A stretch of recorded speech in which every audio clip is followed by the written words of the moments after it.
bathroom anywhere. And in city buildings also, they're not allowed into city buildings. So, yeah.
Those guys at work, though.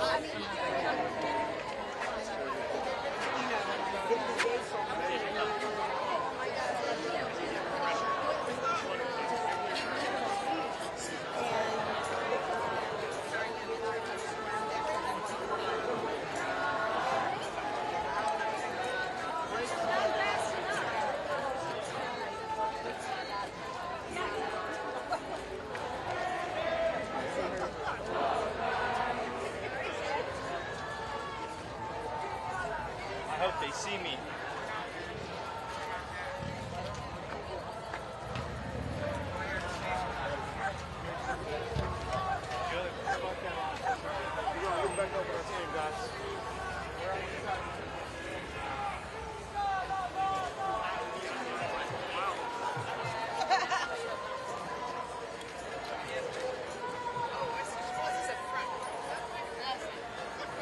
We're just going to cut across the circle right here.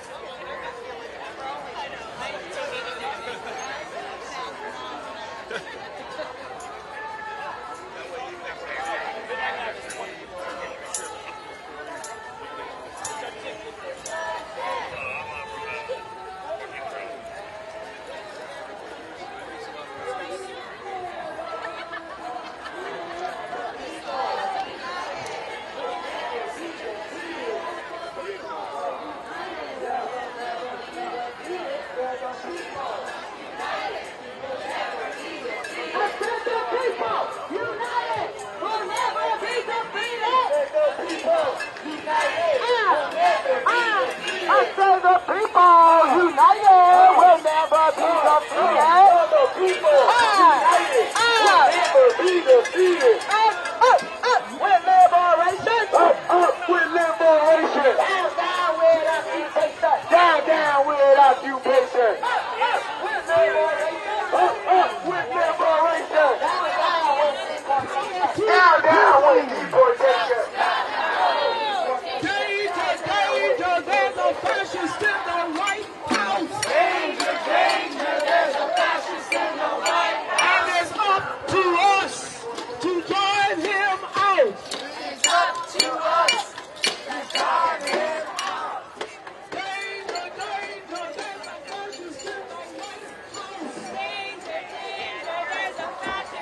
mayor. This prime minister last night mayor. We don't want no occupation. We don't want no occupation. We want jobs and education. We want jobs and education. We don't want collaboration. We don't want collaboration. We want equal representation. We want equal representation. We don't want no deportation. We don't want no deportation. We want homes and education. We want homes and education. Bowser, Bowser, can't you see? Bowser, Bowser, can't you see? You no longer rep DC. You no longer rep DC. Bowser, Bowser, can't you see? Bowser, Bowser, can't you see? You no longer rep DC. You no longer rep DC. Bowser, Bowser,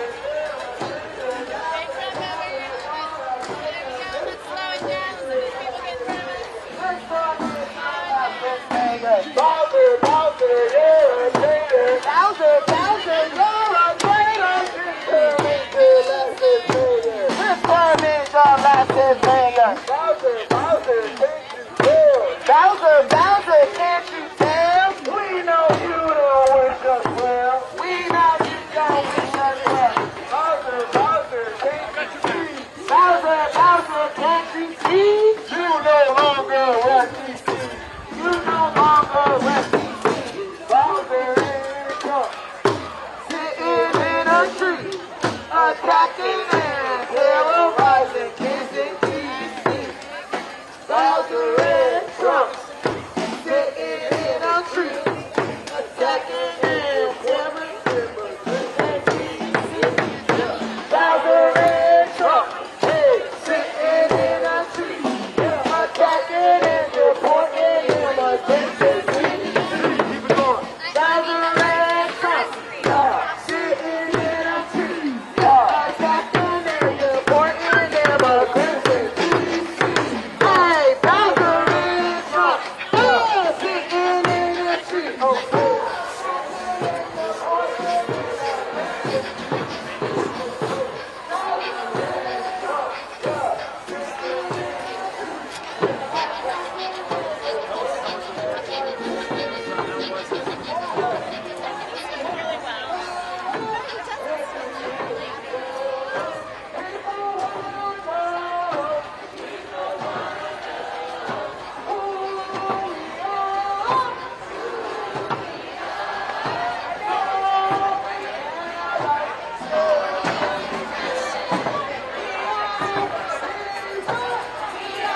right? Well,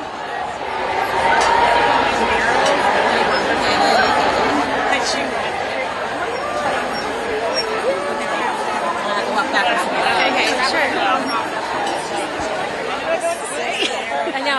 Well, All right, so can I have your name, please? If you can't speak the reason. I'm Allison. And I'm Kelly. Allison, how do you spell your first and last name? 1L-A-L-I-S-O-N. Elliott, E-L-L-I-O-T-T. Okay, so what brings you here today? Well, we want to show our support for democracy and for fighting what is right. I'm against the overreach of power. I believe in 3 branches of government. There's just been almost too many things to list.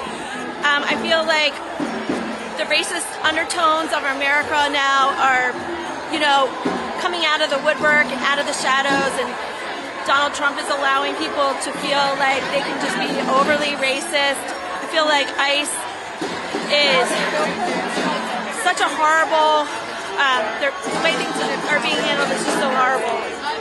And I believe that the government should work for all the people, not just billionaires. I feel like all the wonderful things that our Americans want are being stripped away for selfish,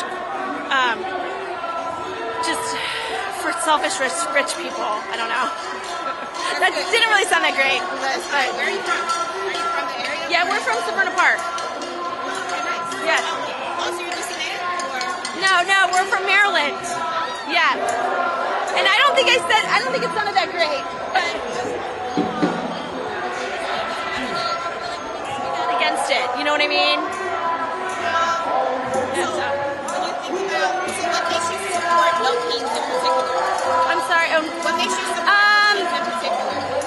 Well, I feel like, to me, I'm calling it no wannabe dictators because I feel like that sends a clearer message. I feel like when we elect somebody, they should be working for both of us, not vilifying half of the country, and working for all the people. And I feel like right now, the people in power are only working for themselves or for the highest bidder.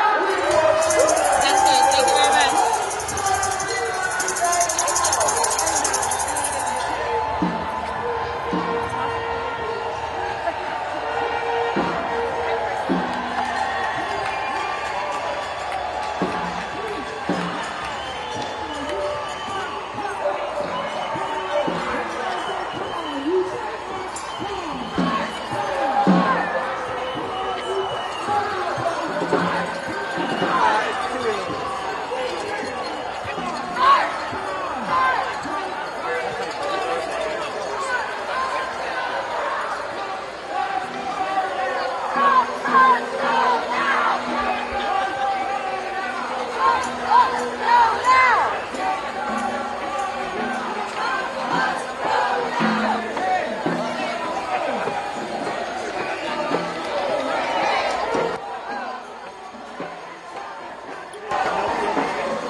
judgment.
Mostly, we've been writing and reading among our friends and trading all this info and news and everything.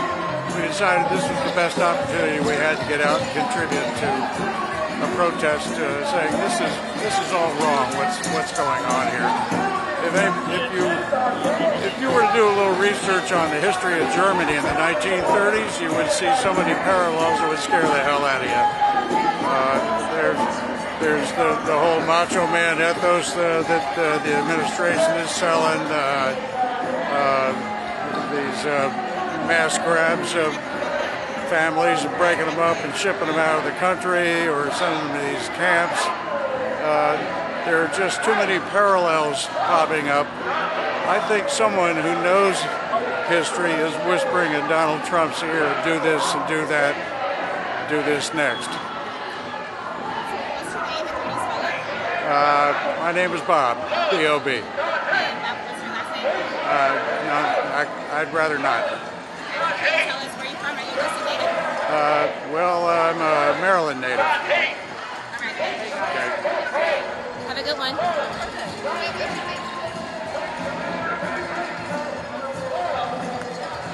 Sorry.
And we will shout. We don't care if he never gets out. We say no, no, no to his king plan. We won't be subjects for him. For it's 1, 2, 3 times impeached for a would-be king. Everybody! Okay, one more time. Take Trump out of the White House. Lock him up in a jail. Get him in handcuffs and we will shout. We don't care if he ever gets out. We say no, no, no to his king plan. We won't be subjects for him. For it's 1, 2, 3 times 6 equal the wood.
ISIS off our streets!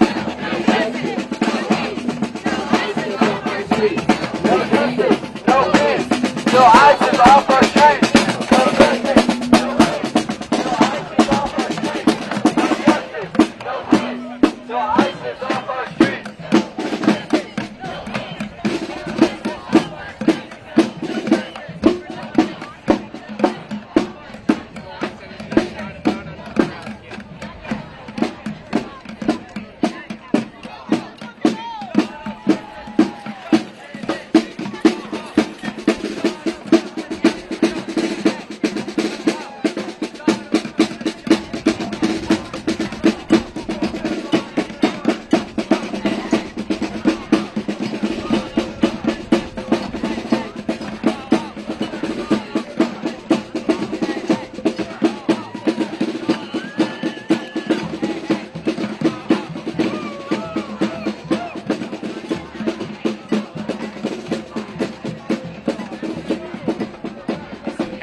is what democracy looks like. Show me what democracy looks like. This is what democracy looks like. Show me what democracy looks like. This is what democracy looks like. Show me what democracy looks like. This is what democracy looks like. No peace.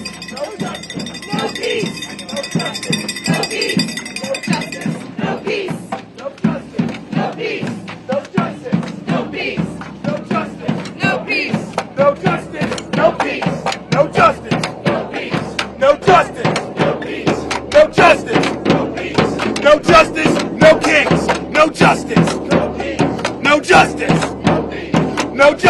No peace. No justice. No kings. No justice. No peace. No justice. No peace. No justice. No peace. No justice. No kings. This is what America looks like. This is what America looks like. Show me what America looks like. This is what America looks like. Show me what America looks like. This is what America looks like. Show me what America looks like. This is what America looks like. Show me what democracy looks like. This is what democracy looks like. Show me what democracy looks like. This is what democracy looks like. Show me what democracy looks like. This is what democracy looks like. Show me what democracy looks like. This is what democracy looks like. No justice. No justice. No peace. No justice. No peace. No justice. No peace. No justice. No peace. No justice. No peace. No justice. No peace. No justice. No peace. Let's go, DC. Let's get live.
He cut down all the trees.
right here. Great, thank you. Appreciate it. Thank you very much.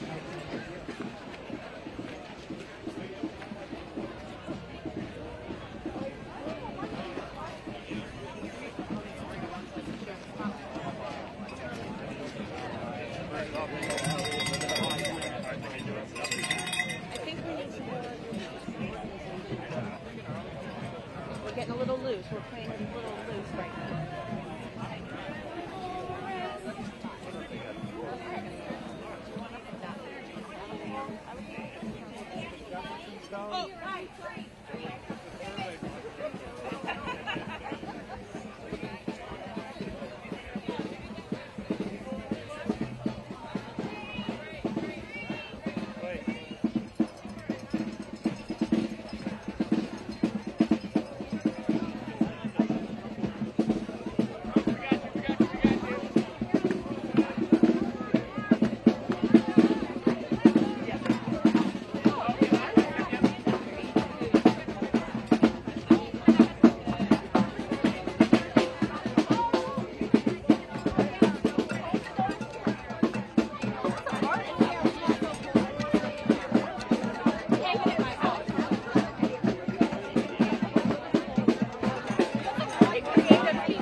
What democracy looks like. This is what democracy looks like. Oh my God. This is what democracy looks like. I feel like I'm on the coast. This is what democracy looks like. Oh, we'll feel like a bag of Galveston.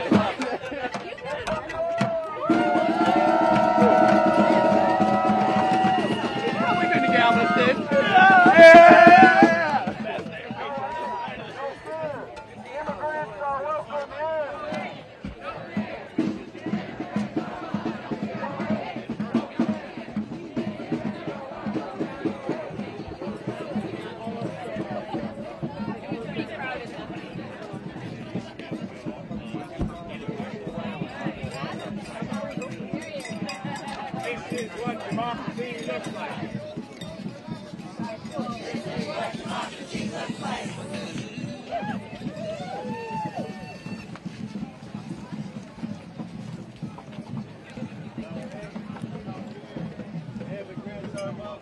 No hate, no fear.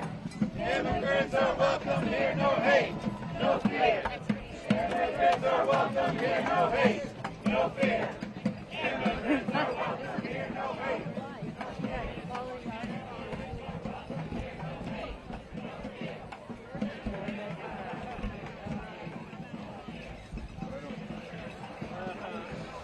Oh, okay. I didn't make it to the hospital. Those are walking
try to stay to the outside as much as you can. Yeah. We're growing right as we're getting to the, and then we're about to.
For my neck.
Thank you all. Thank you all. Let's hear it one more time. Trump must go now.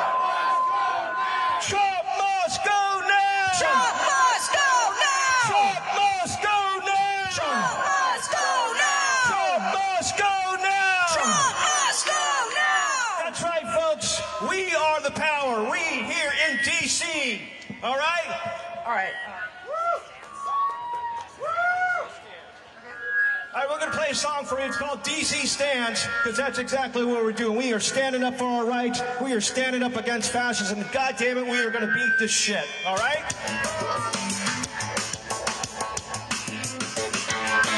DC stands, we fight the power. Fight the power. Truth and justice this hour. Justice reach from street to street. Justice reach from street to street.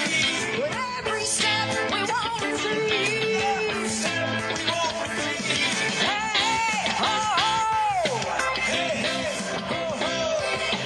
Fascist rule has gotta go. Fascist rule has gotta go.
streets? Whose streets? Whose streets? Whose streets? Whose streets? Whose streets?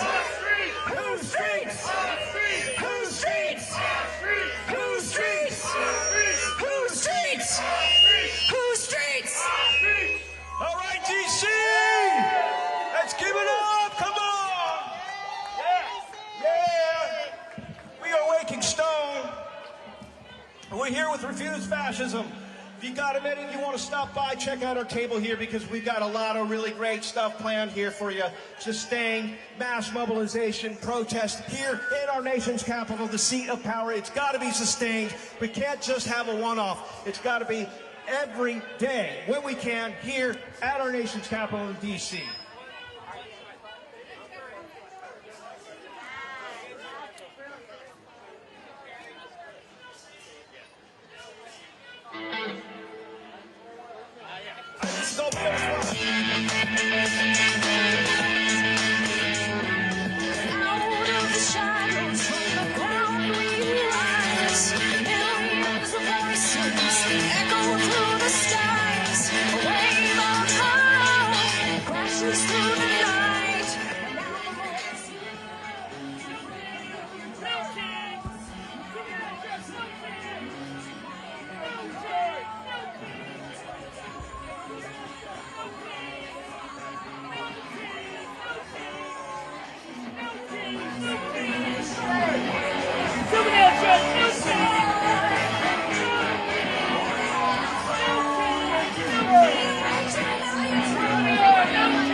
Come back.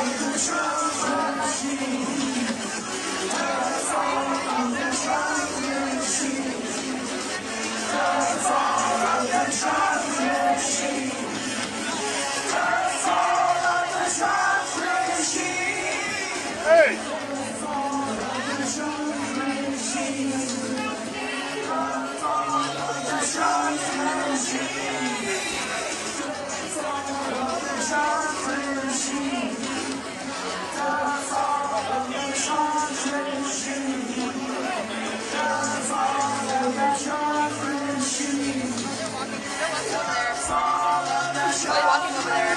Okay.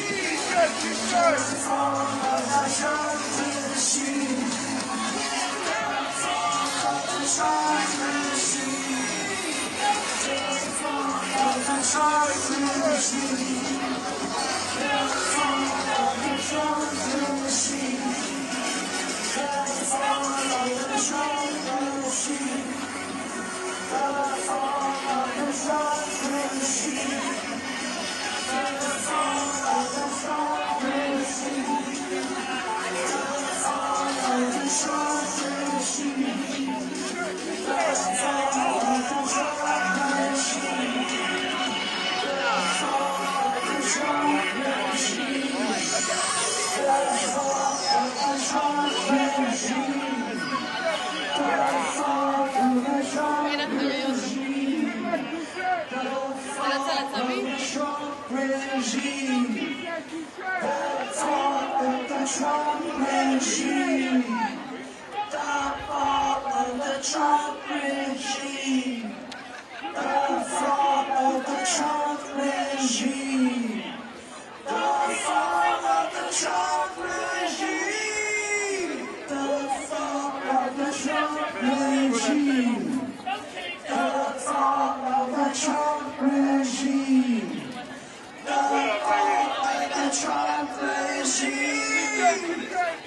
fall of the Trump regime.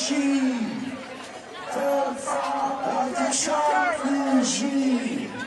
The fall of the Trump regime.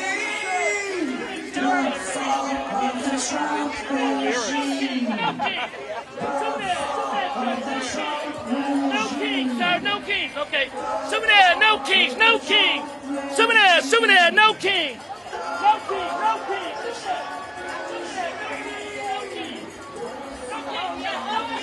I'm gonna have a QR code.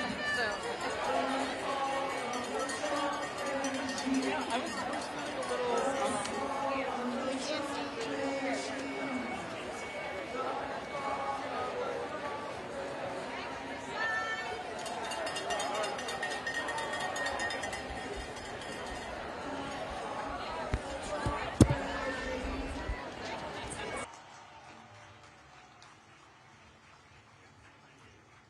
Standing with me today is Pastor Mark Thomas. Standing with me today is Rabbi Esther Letterman. Standing with me, yeah, come on, give him love.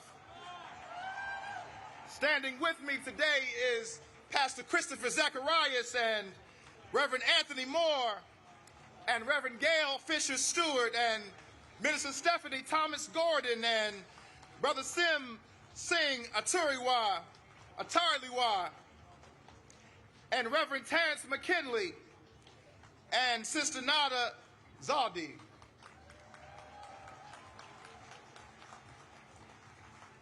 If I butchered anybody's name, as we say in our tradition, please charge it to my head and not to my heart. In my tradition, there is a story in the book of Daniel in the 3rd chapter. It's a story that you can find in the Hebrew Bible. It's about 3 brothers named Shadrach and Meshach and Abednego. And there was a king in the land in those days. And that...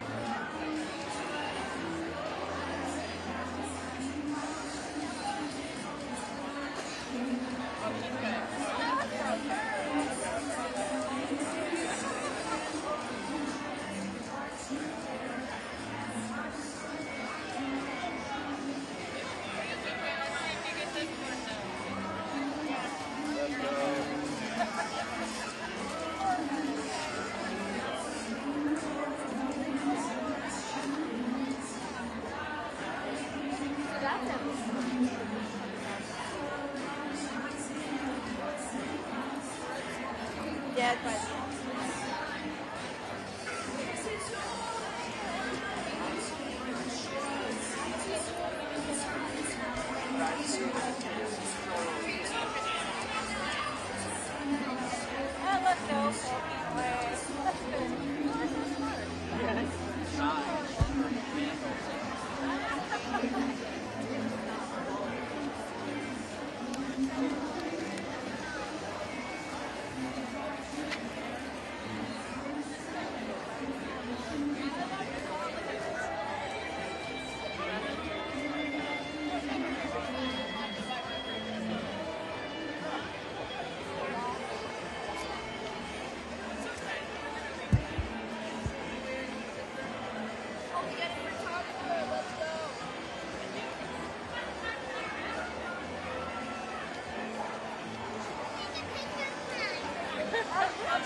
I think they marched further off. I know. That's obviously.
Look at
How many guys roll together? 3.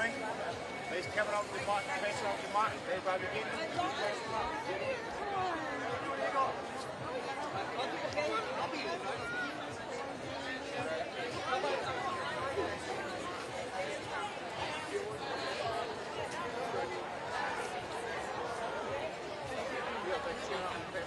A lot of intelligence to twist the minds out.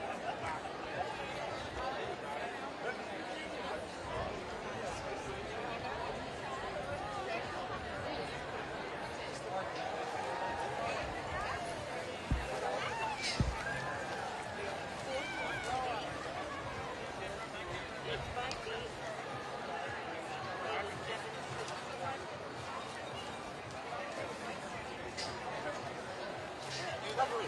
Oh, lovely. Thank you. Can I get a picture? Absolutely. And 2 sides. Oh, somebody. Yeah. Oh.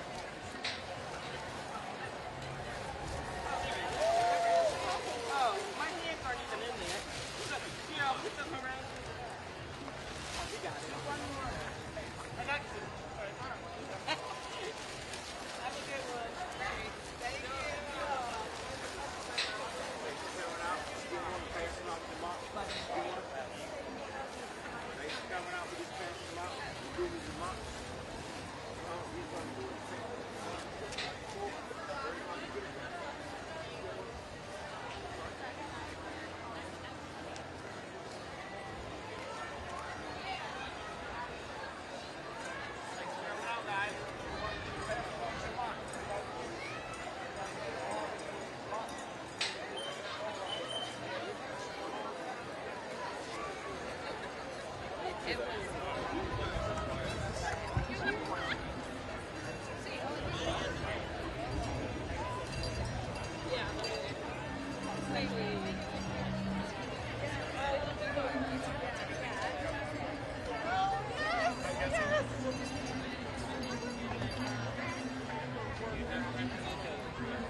Like,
Legs are coming out. You passing out the heads, you passing out the watch. Everybody begin.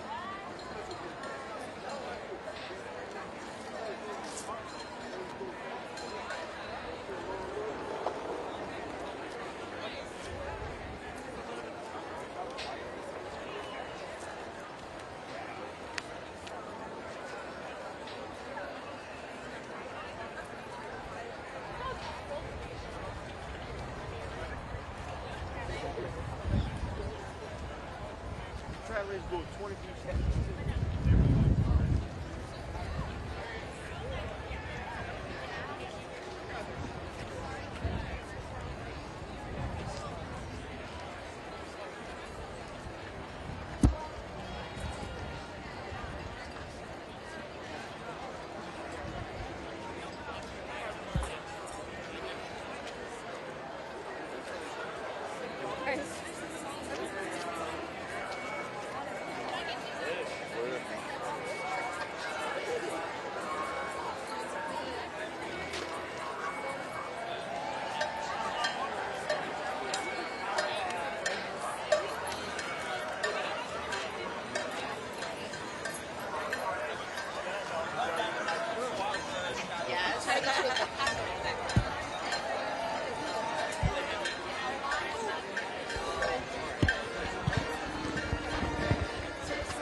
I wonder if that's right.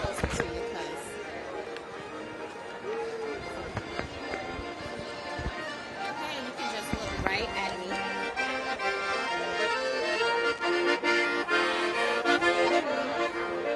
Let's move a little bit over here.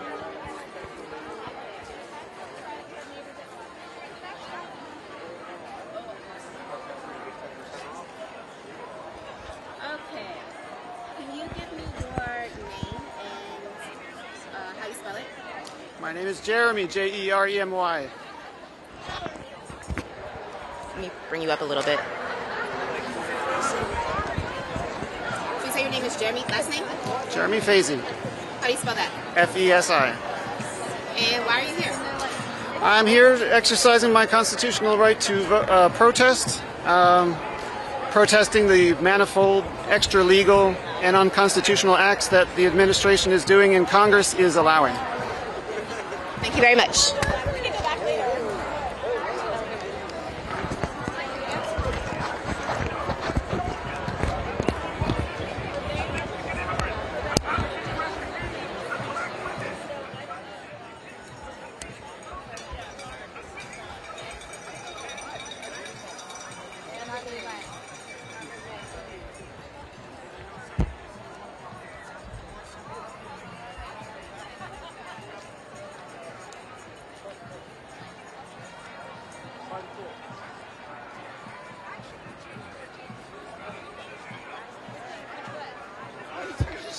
Thank you for taking that shirt inside out.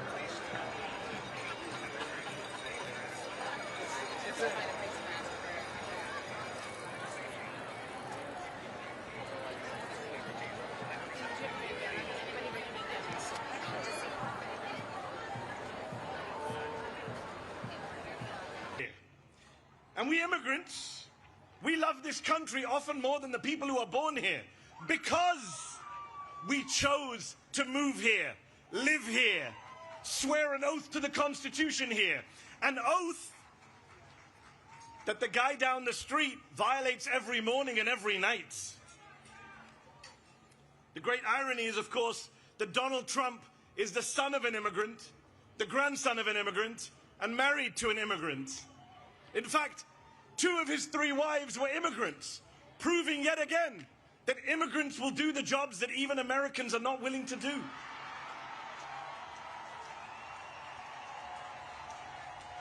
I immigrated here from the United Kingdom. You want to talk about no kings? The UK still has a king, King Charles III, but even he has less gold in his palace than Donald Trump has in the Oval Office right now.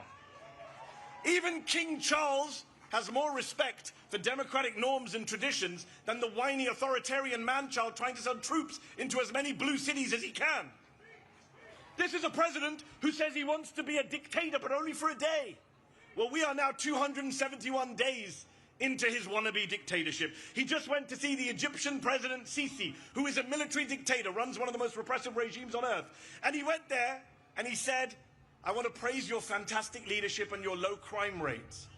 This is who he loves. This is the autocratic leader he aspires to be. And of course, he was in Egypt hailing his Gaza peace plan, which is a ceasefire, yes, but not a peace plan. Donald Trump, the man who uses Palestinian as a pejorative, as a slur, has no plan for Palestinian freedom, no plan for Palestinian statehood, no plan for justice for the Palestinians who have been massacred and starved and genocided and ethnically cleansed for the past 2 years, including the past 9 months of his presidency. Meanwhile, Israel for the past week has violated the ceasefire again and again, killing Palestinians with impunity. Yesterday they killed 7 Palestinian children during a ceasefire. There is no peace in the Middle East because, as Dr. King said, peace is not just the absence of violence, it is the presence of justice. So these are dark times. Genocide abroad, fascism at home. Which is why it's so crucial that we gather, we organize, we rally like this. We mobilize, we pluralize, we bring people into the tent. We register voters, we defend voters, we become voters if we're not already. And you know, they say we don't reach out to the other side. We don't reach out to conservatives or Republicans, that we're in an echo chamber. Well, let me say to every Republican and conservative watching, aren't you the ones who said no more big government? No tyranny in America? So, if you believe that, what are you doing defending masked federal agents in unmarked cars, bundling people off of the streets, including American citizens, and disappearing them? How are you okay with that? And if you're not okay with it, then come over to our side. The side of the Democrats. The small d Democrats, not the big D Democrats, not the Democratic Party. Those of us who are from all parties and none. But those of us who care about saving America so that we can get to our 250th birthday and still be free when we reach 250 years. Come over to our side. The side of no crowns, no thrones, no kings. The side of freedom, of liberty, of the Constitution. The First Amendment, the Fourth Amendment, the 14th Amendment, the 22nd Amendment, which says 2 terms means 2 terms. And if you're not worried about Donald Trump trying to stay on for a 3rd term, you should be. He's literally selling merch. So I worry about free and fair elections in 2028. But then I say, why should I worry? I see all of you here today. What is there to worry about? We here today are not spectators. We are citizens.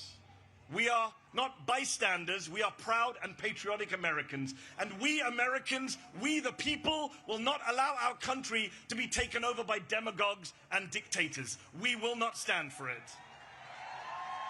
So let me ask you this. I need to hear you. Are you willing? Are you willing?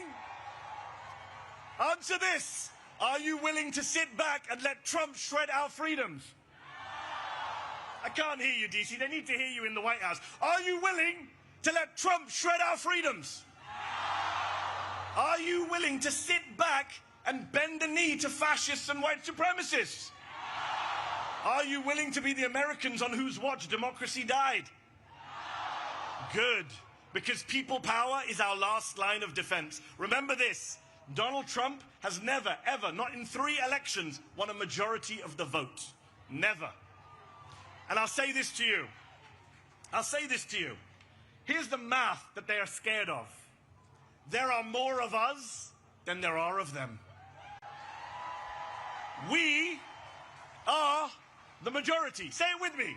We are the majority. They're not loud enough today, DC. Come on. Louder. We are the majority. Yes, we are. And we have no intention of losing our country, our democracy, our freedoms to that twice impeached convicted criminal and his gang of grifters. No way. We will out-organize them. We will outvote them. We will outlast them. Because when I see you all out here today, when I see you all out here today in your thousands, in millions across the country, I have hope. I have faith that America can defeat this fascist threat, this authoritarian mania, this MAGA cult, and save our freedoms. And I also have faith and hope that one day soon, the Palestinians will be free. Thank you very much for your time. God bless you all.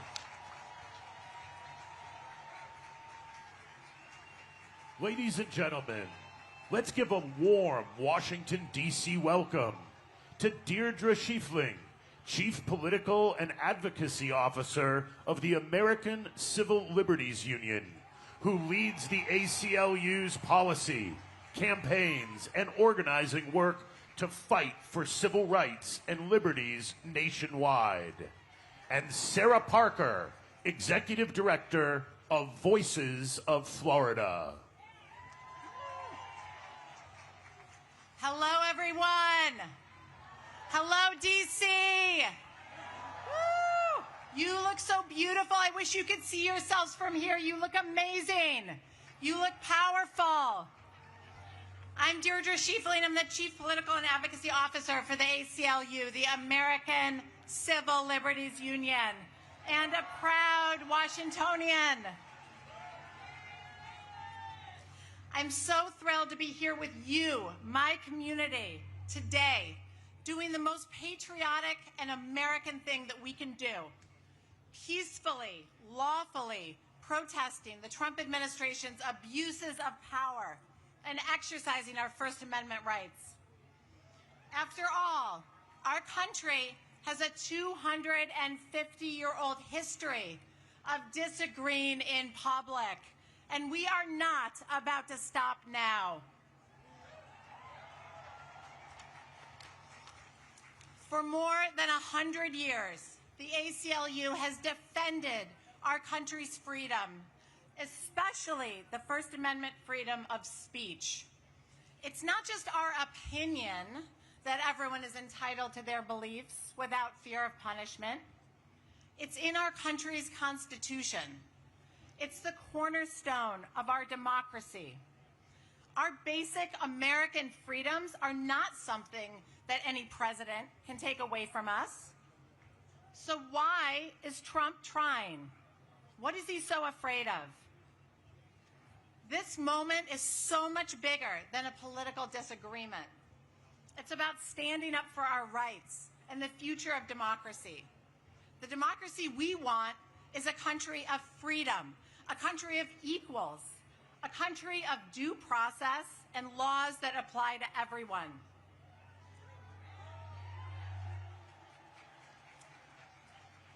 Not a country where masked ICE agents kidnap people out of their beds in the middle of the night, where they zip tie terrified children together. No. Not a country that tells schools and universities to teach ideology instead of facts. And certainly not a country that sends armed troops into our cities to scare us into silence. I refuse to allow that version of our country to take hold, and I know you do too. The courage that we are creating here today across the nation is contagious. It's powerful, and it's exactly what they're afraid of. I want to tell you something I've learned. The best way to protect our freedom is to act free.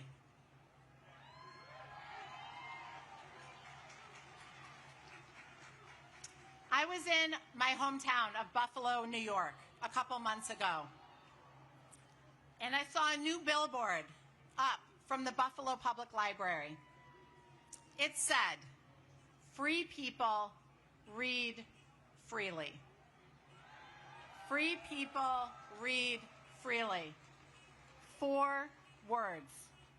I was so struck by the simplicity and the power of that statement, and by the fact that the public library felt the need to make it. Free people read freely. They think freely. They protest freely. They act free. The best way to protect our freedom is to act free. Thank you for doing that today. Thank you for your courage. It's powerful and it's contagious. We live in a democracy and we are going to act free. And with that, I'll turn it over to Sarah Parker.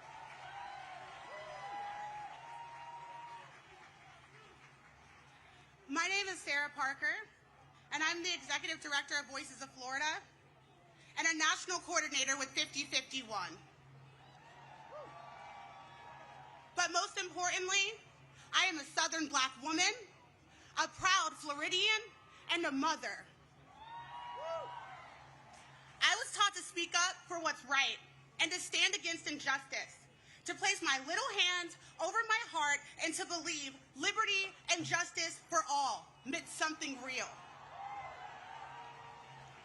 But what I once believed America was is being crushed under the boot of this administration. I should be at home with my children, raising them to believe in the promise of this country, not standing here demanding the rights that should never have been up for debate. I am honored to be here today, but this is not what I dreamed of. I never dreamed I'd be standing on a stage like this while millions of people are forced to march and protest peacefully in the streets because we refuse to stand by while this country slips into the iron grip of authoritarianism. And I ask this administration now, when we say with liberty and justice for all, who is all to this administration? Because this administration has made it painfully clear. It sure as hell ain't the people who need access to abortion care. It damn sure ain't the people and their families being ripped apart by deportation and kidnapped in the dead of night. It's not our LGBTQ communities and BIPOC communities being criminalized just for existing. And it damn sure ain't the people marching for justice while the National Guard is unleashed on peaceful protesters in their own streets. Contrary to popular belief, the fabric of this country wasn't woven by oligarchs, corporations, or power-hungry politicians. It was stitched together by workers, by immigrants, by Black and brown communities, by women, by queer folks, and by people who refuse to stay quiet in the face of injustice. This movement was made by the people. This movement, No Kings, was named by the people. This movement is the people.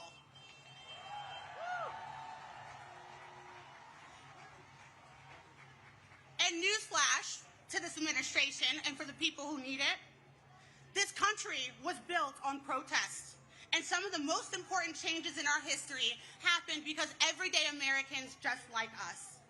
And now, those in power are trying to unravel it thread by thread, taking away rights, stripping away dignity, rewriting what freedom actually means. They've tried to silence us with fear. They've tried to gaslight us with lies. And politicians have stood in front of the cameras, smugly, I may say, peddling smear after smear. Because it's easier for them to smear the American people than to recognize what they're doing to this country. And where I come from, we call that cowardice.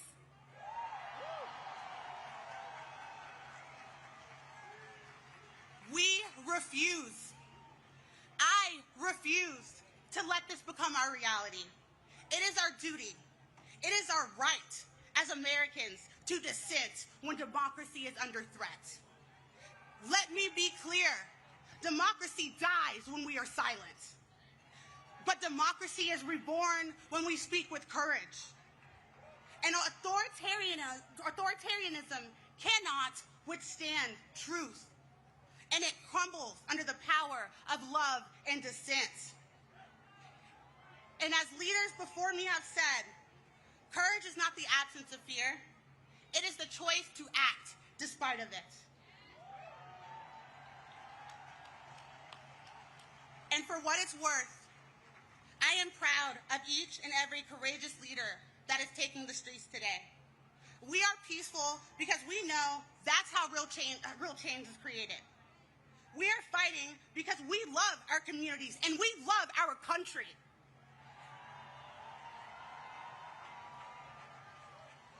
We are using our voices because it is our God-given American right. And anyone who says otherwise is not only lying to the American people, they are lying to themselves, and I don't know how they sleep at night. And like we say in the South, a hit dog will holler, and I'm hearing a lot of hollering coming from the Capitol building.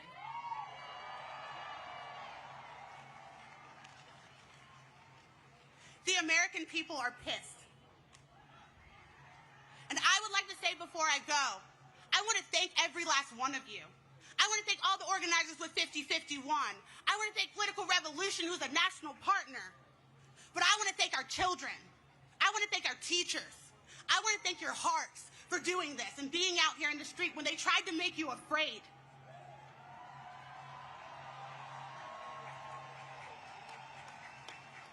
The message today will be crystal clear, and they won't be able to ignore it.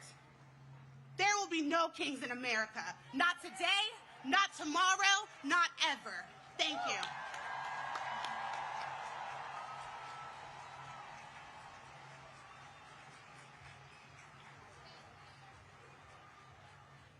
Please welcome to our stage Oliver Marino from Immigrant Legal Resource Center and member of El Colectivo de Familias Migrantes, and Afeni Evans, community organizer with the Fair Budget Coalition.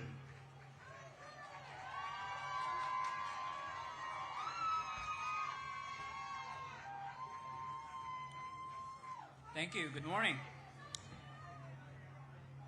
Earlier this year, as the Trump administration began its anti-immigrant attacks from the White House, the Colectivo de Familias Migrantes, a group of DC families and organizers, came together to find community and ways to protect each other.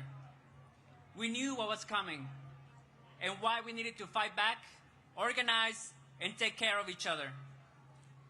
In the last few months, we have witnessed masked ICE agents, National Guard, and DC's own Metropolitan Police Department work together to abduct our community members.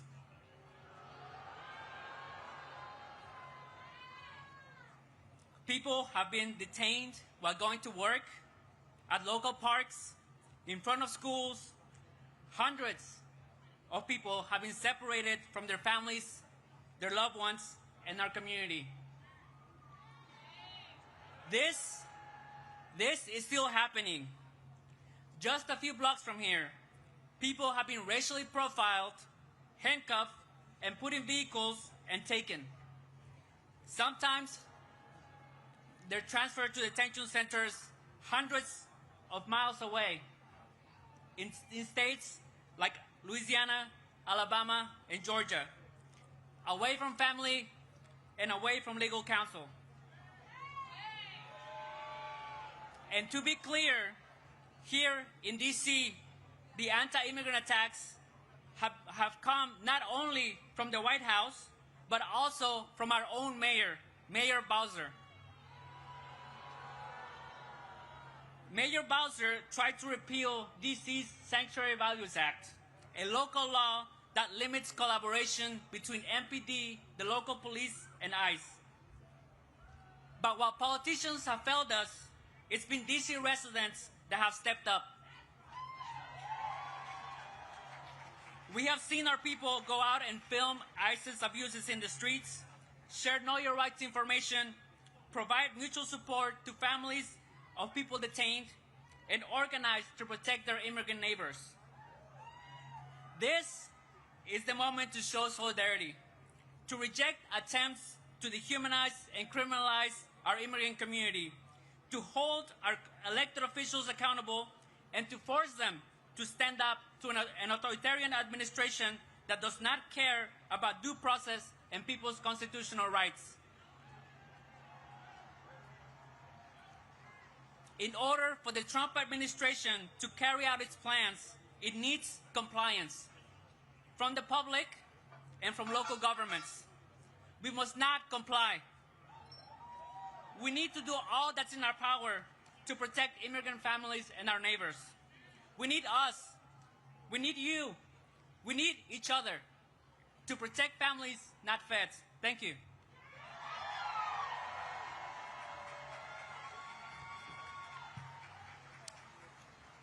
Peace, y'all.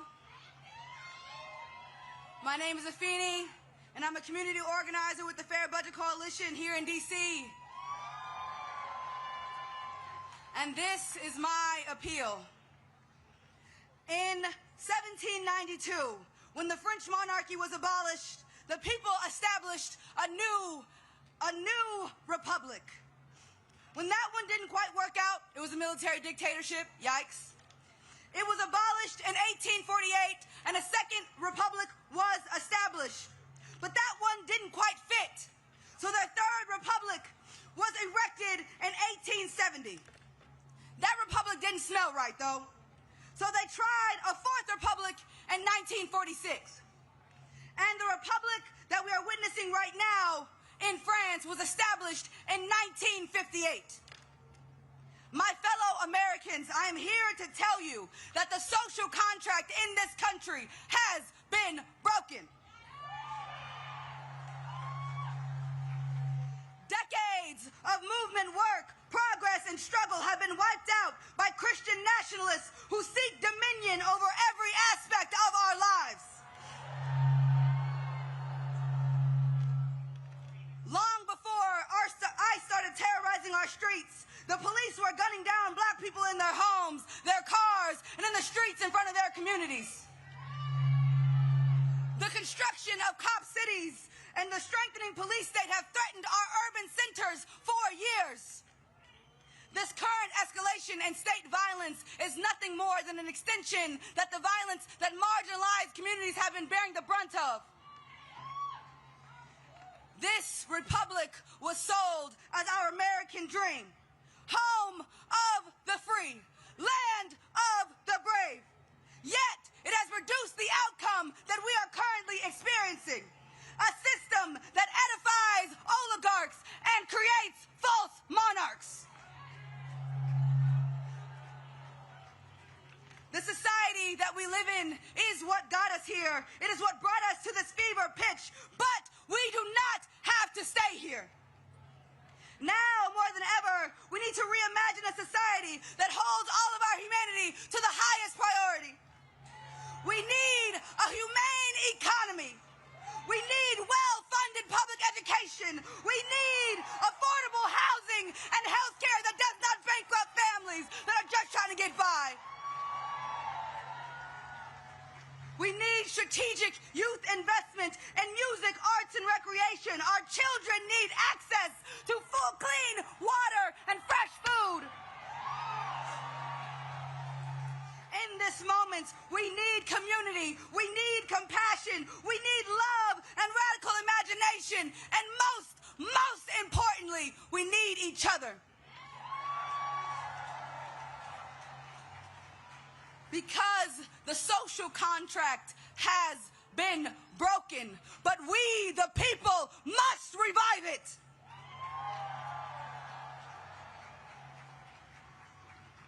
We, the people, can be stewards for a land of the free. We, the people, can be brave and make this broken house into a home for all of us. Because we are the source of power in this country. Our labor, our taxes, and our faith keep this system going. So we must have the revolutionary hope that collectively we, the powerful people, have the capacity to create something better. I'm here to tell you that we must be audacious in our pursuit of fulfilling that generational mandate. Because with public sentiment, nothing can fail. And without it, this system cannot succeed.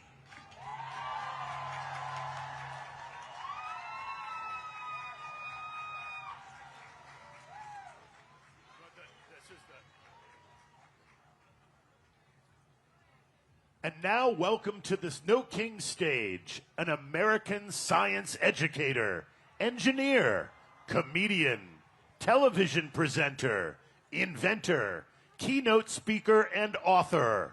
He is a respected champion of scientific literacy who has challenged opponents of evidence-based education and policy on climate change, evolution, and critical thinking.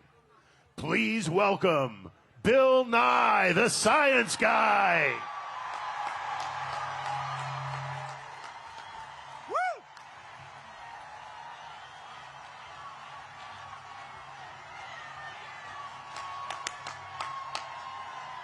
We love that song, Hello, D.C.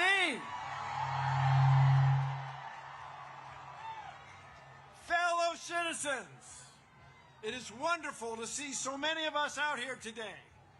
We are here for the same reason our ancestors gathered here in 1776.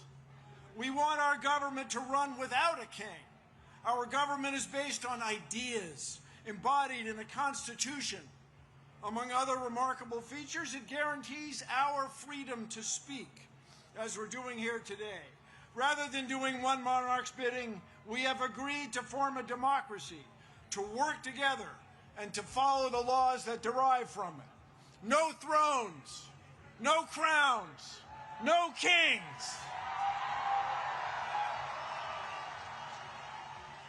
As many of you know, I am a native Washingtonian. I grew up here within the city boundaries. And when you grow up here, the affairs of the federal government are very much a part of your life.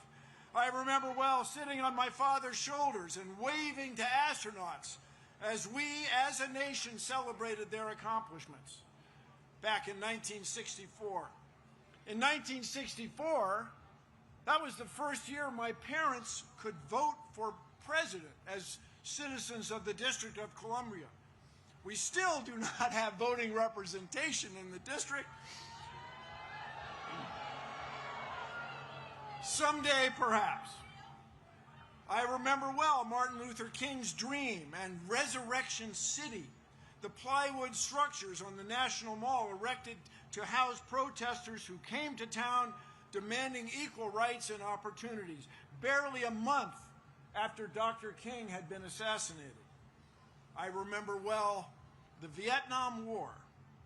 The mall was shoulder to shoulder, much as it is today. Traffic stopped citywide. The protest movement expanded. There were protests around the country, and the war was ended. We are protesting in the same fashion today.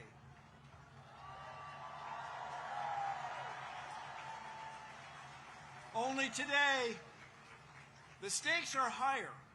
Rather than abandoning a war against an elusive, perhaps sometimes imaginary foe, we are confronting the possible end of our republic.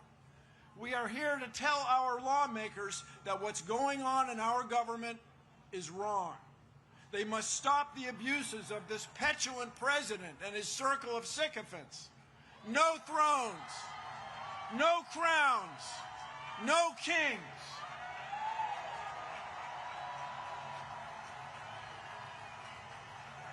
This president and his associates cannot tolerate dissent.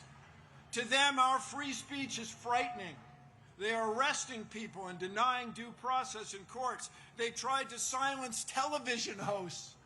They're trying to fire or indict civil servants, prosecutors, judges, even their own cabinet members. But in this land, these sorts of actions are not new. In 1776, our ancestors had had enough. They declared independence from a king by means of a document stored safely right over there on Constitution Avenue in the National Archives. Although it was conceived 249 years ago, the Declaration of Independence describes a train of abuses connected with an absolute authority, a king with absolute power. No thrones, no crowns, no kings.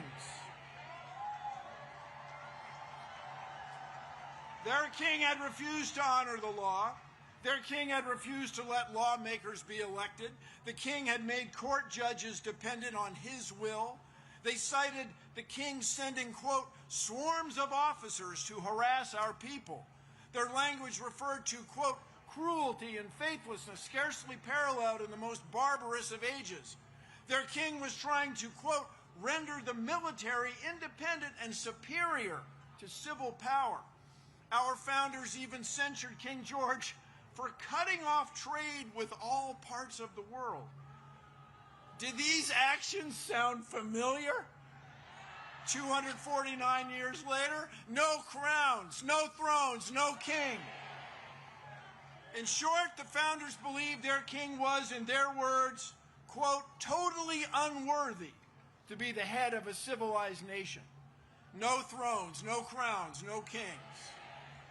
Although the United Nations has been the world's leader, and although the United States has been the world's leader in science for decades, this president and the members of his cabinet even fail to accept scientific facts. Contrary to Article 1, Section 8 of the Constitution, they do not promote the progress of science. They suppress it to the detriment of our health, well-being, and international competitiveness. It is a formula for failure. How did we get here? It hasn't been one instance of abuse of the power of executive order by this president. It hasn't been just one twist in a court ruling. Instead, it has been years in the making. Enabled by this president, a group of Confederates has worked together to undo many of our traditions and understandings of fairness and of citizens' rights. And they've done this through an odd legal tactic to overwhelm our court system with legal game after legal game, trying to hold or impound money secretly in order to let legal deadlines pass, to pretend that people they don't know, who are from different backgrounds, are somehow not quite citizens and not worthy of respect under the law. No thrones, no crowns, no kings. Let us now raise our voices. We are here demanding a return to the rule of law. Let the world know that we will suffer no king. We will put the United States back on a course to lead the world in fair governance. Together, no thrones, no crowns, no kings. Thank you all. Let's change the world.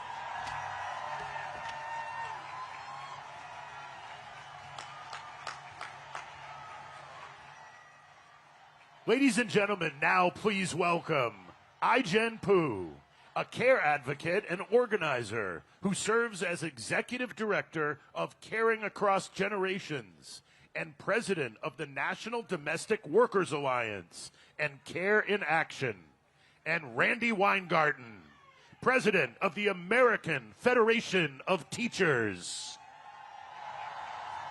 Hello, DC! Let me hear you say no kings! I'm so proud to share the stage today with my brilliant friend and sister hero, Randy Weingarten. And I bring greetings from the great city of Chicago. And I bring love from the caregivers all over this country, caregivers and workers who guard the safety and well-being of our children and enable the dignity and agency of older people and disabled people in our lives all over this country. We are out marching in cities and towns all over this country today because we see what's happening. Parents unable to afford life-saving medicine for their children. Caregivers losing their health care and their ability to take care of the people they love. Disabled people forced into institutions because their caregivers have been taken by ICE. Mothers violently torn from their children by armed, masked men with no due process. Shame. Shame. This administration has broken the law, lied, stolen our care, and is attempting to steal our constitutional rights and freedoms. They think that they will get away with it. They will not. There are no kings in America.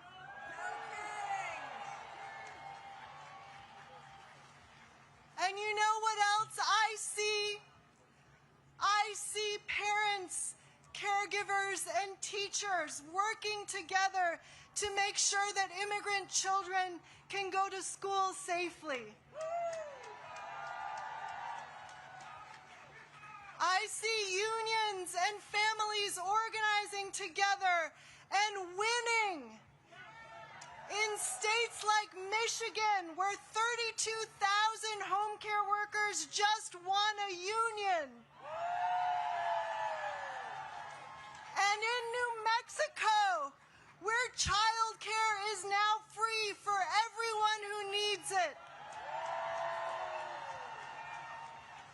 It's the bravery of everyday people coming together to protect each other, to push for a good life for our families in America. We can win. We are the caring majority, and we are greater than the cruelty of wannabe kings. So let's remember the strength of our numbers today. Let's remember that we are not alone. We are the caring majority. And let us continue to be brave. Are you with me? Yes. Are you with me? Yes.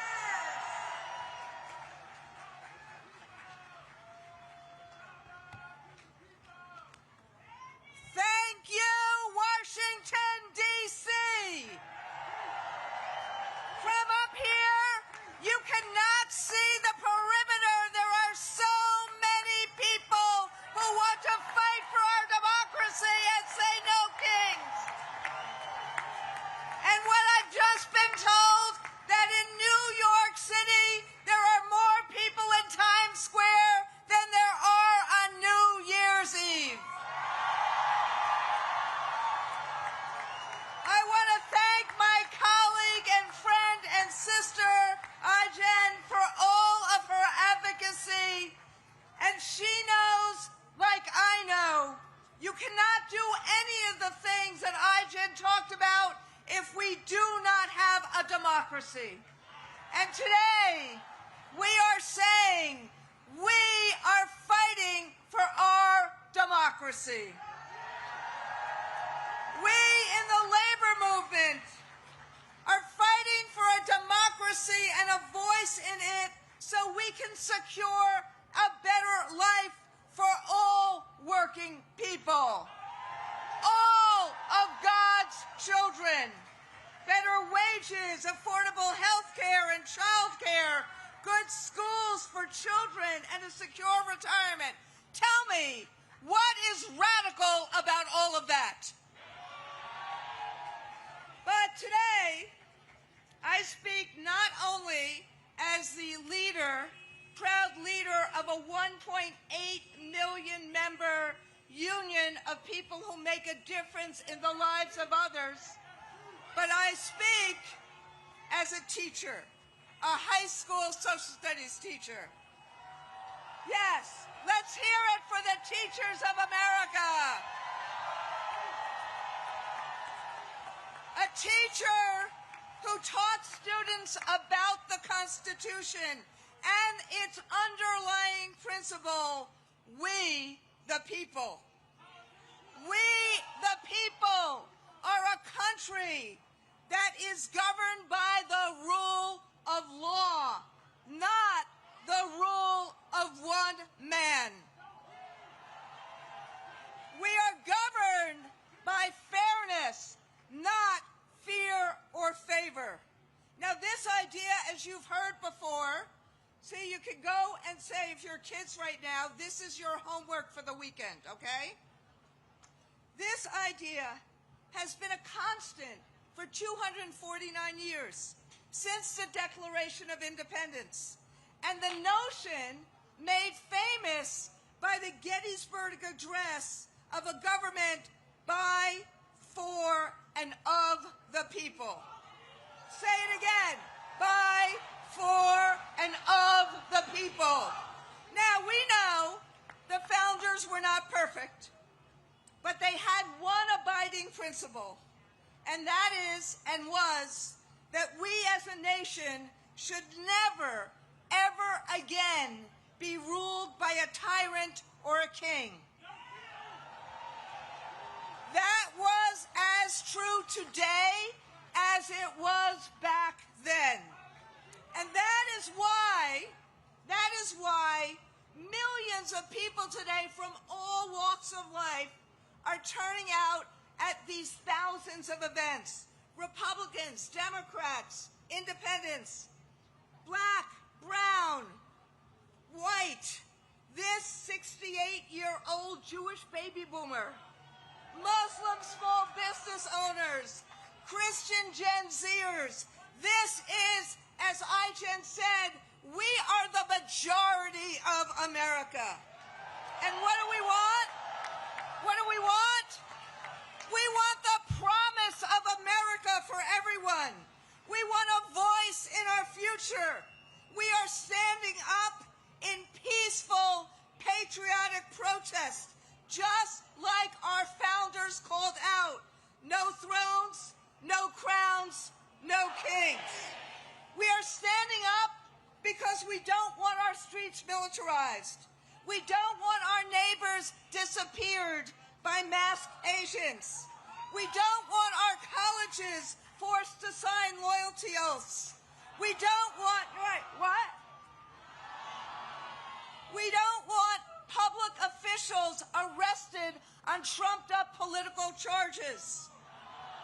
And, this is a little different, we want our federal government to fix the health care crisis that was created by the big ugly bill Republicans passed in July. We want a president who will keep health care premiums down, bring down the cost of groceries and housing, strengthen public schools, make college affordable, and embrace workers' rights. Again, what is radical about any of that? Exactly. We want the president to spend his time solving our country's problems, not settling scores with political opponents. We want a future that is based on fairness and justice and the rule of law, not chaos, corruption, or cruelty. So, I'm going to end with a couple of labor slogans here. Because, my friends, we are in an existential fight. And right now, we all have to organize and be stronger and bolder because no one is going to save us but ourselves. So, we got a lot of sayings in labor, but the first one is, when we fight, when we fight, when we fight, and the second is, the people united will never be defeated. The people united will never be defeated. The people united will never be defeated or divided. Either one is fine. So, are we united today? Will we fight for our democracy? Will we fight for the promise of America? This is about loving America, right? So we're sending a clear message to the president. Rather than smearing those calling out problems, solve those problems. So today, no kings. Tomorrow, freedom. Today, no kings. Tomorrow, freedom.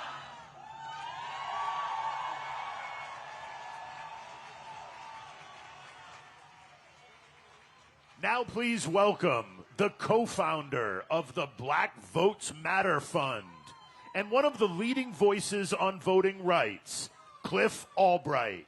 He is joined by 10th grader Zion, a youth student advocate from the Trigger Project. Good afternoon, everyone. My name is Zion Stewart. Good afternoon, everyone. My name is Zion Stewart, and I'm from W Street Southeast, better known as Chopper City. I grew up around a lot of trauma and violence like many kids in my neighborhood. I got connected to the Trigger Project through one of my mentors. Going through Trigger University, I felt something I never felt before. A safe space, people who believed in me, and a chance to learn the real causes and the disease of gun violence. More police doesn't fix what's really going on. It just adds more confusion and chaos. It doesn't heal our pain. It doesn't give us opportunities or make us feel safe in our neighborhoods. Saying fuck Trump. Saying fuck Trump or fuck ICE would be what he expects from me, but that's not what we need. What we need is prevention, support, and spaces where black youth can thrive. If every home had the support it needed, if every community member was emotionally aware and mentally healthy, if schools didn't push us towards the prison pipeline, and if the city invested in me before the first time I was profiled, we wouldn't be here.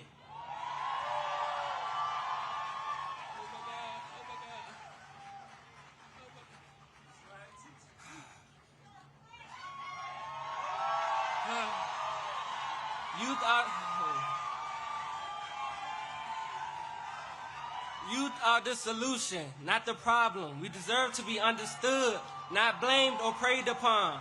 Free DC, we are prevention. Thank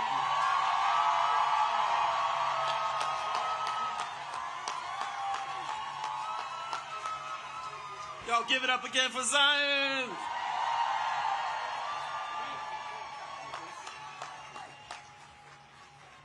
Last time I was here, was speaking at a rally like this, was 2021 for the Freedom Rise, when Black Voters Matter and dozens of other organizations organized for voting rights legislation, like the John Lewis Voting Rights Advancement Act and the For the People Act. I got you, sis, and HR 51 DC statehood. When I say DC, you say statehood. DC. DC. We organized for those voting rights because we knew that we'd be in a moment like this. A moment where we have a wannabe dictator and a do-nothing Congress trying to take away our voting rights, trying to cancel elections and purge voters from the rolls. We knew it was coming. Just this week, the Supreme Court heard a case that could put the final death blow to the Voting Rights Act. It could eliminate black representation for black communities, and it can create at least 19 seats that are currently protected by the Voting Rights Act would be eliminated by many of these red states. And this is happening at a time when we are seeing mid-decade redistricting in places like Texas and Missouri because we have somebody who wants to be a king. We have somebody who, just like he said to Georgia, go find me 11,700 votes, he's trying to tell these states, go find me 10 extra congressional seats or 15 seats or 20 seats. And this could create a permanent one-party rule at the expense of black voters and black communities. But like so many other issues that are rooted in anti-blackness, that sickness won't just stay within the black community, it affects this entire country. And so we join you in saying, no kings. But we got to go beyond no kings, because the last time that call was made in 1776, 1/4 of this country's population was enslaved. And so we've got to go beyond no kings. We've got to recognize that they have used divide and conquer ever since that time in 76, or ever since 1619, to keep us divided, to divide those who were enslaved from those who were poor whites, to divide us from those indigenous brothers and sisters. They've been using that divide and conquer tactic, and they're still using it today to keep us divided, all of our communities. But I've got some good news for you, because what I know is this: if divide and conquer is one of the oldest tricks in the books, then by definition, one of the most revolutionary acts of resistance is simply to be united. For us to stand together, to sing together, to laugh together, to cry together, to fight together. Power to the people, yes, because what I also know is this: their hate cannot beat our love. And when I talk about our love, I'm not talking about a Valentine's Day kind of love. I'm talking about a radical love. I'm talking about you might have to flip over the money changers tables kind of love. I'm talking about a love that is merged with power, because those two things are not opposite, they go together. As Dr. King told us, power without love is reckless and abusive, but love without power is sentimental and anemic. That's what I'm talking about. He went on to say that power at its best is love implementing the demands of justice, and justice at its best is power correcting everything that stands against love. That's what we need. And when we have that kind of love and power, when we walk in that kind of love and power that sees all of our communities, from Vermont all the way to Memphis, from LA all the way over to DC, especially Southeast DC. When we walk in that kind of love and power, there ain't nothing that I want to be a small, petty dictator. There ain't nothing that he can do to stop us. Because when we walk in that kind of love and power, there's nothing that we can't do. But we've got to believe we've got that power. Do y'all believe? Do you believe? Let me hear you say, I believe. Let me hear you say it with all your heart from the depths of your soul. Say, I believe.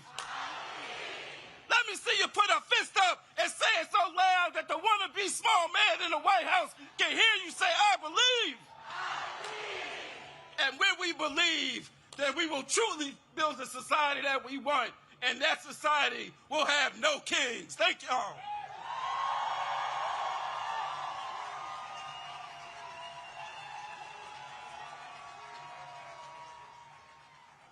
Now please welcome Jay Brown, Chief of Staff for the Human Rights Campaign, and Sean Skelly, former Assistant Secretary of Defense for Readiness in the Biden administration and co-founder of Out in National Security. Hello, D.C. My name is Jay Brown, and I'm with the Human Rights Campaign, the nation's largest LGBTQ civil rights organization in the country.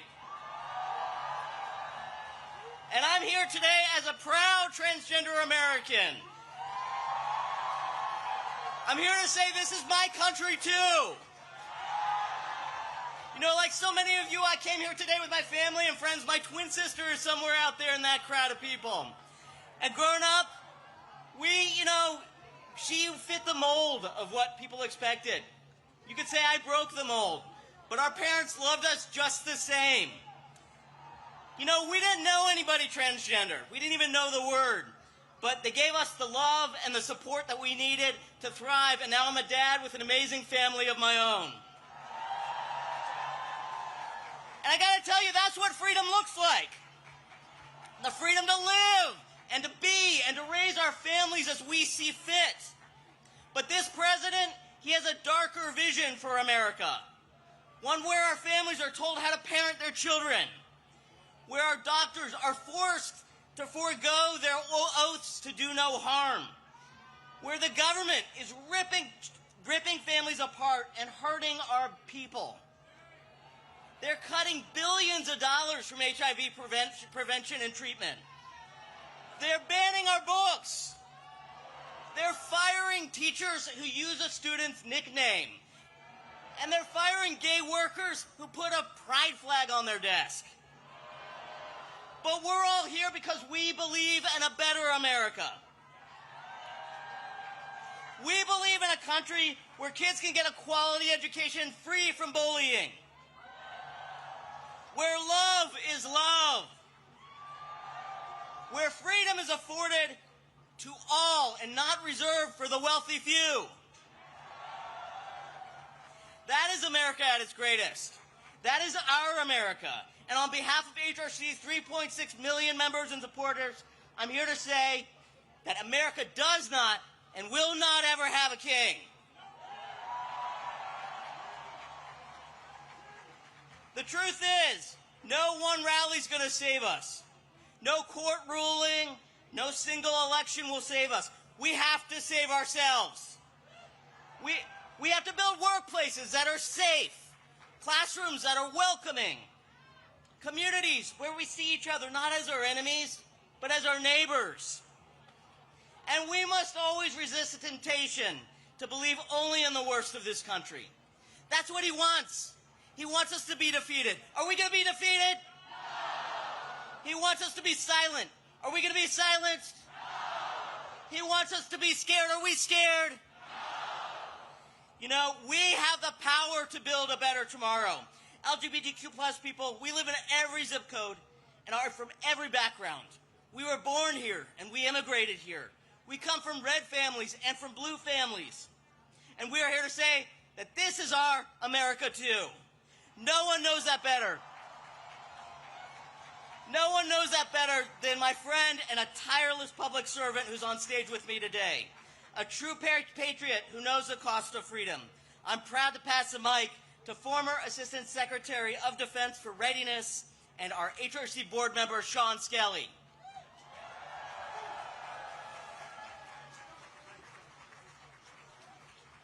Good afternoon, D.C. As Jay said, I'm Sean Skelly, a retired Navy officer, a former Assistant Secretary of Defense, and I serve on the board of the Human Rights Campaign. I'm an out, proud trans woman who loves our country, who's put my life on the line for our country and our rights. And I will fight for it now using all the rights that the Constitution gives us, and I swore an oath to defend. I was proud to recently serve alongside thousands of transgender service members who have served with honor, skill, and courage. They have protected us while their own Commander-in-Chief and Secretary of Defense have vilified them and denied their right to exist. Anyone who serves in uniform deserves so much better than what this tainted chain of command has to offer.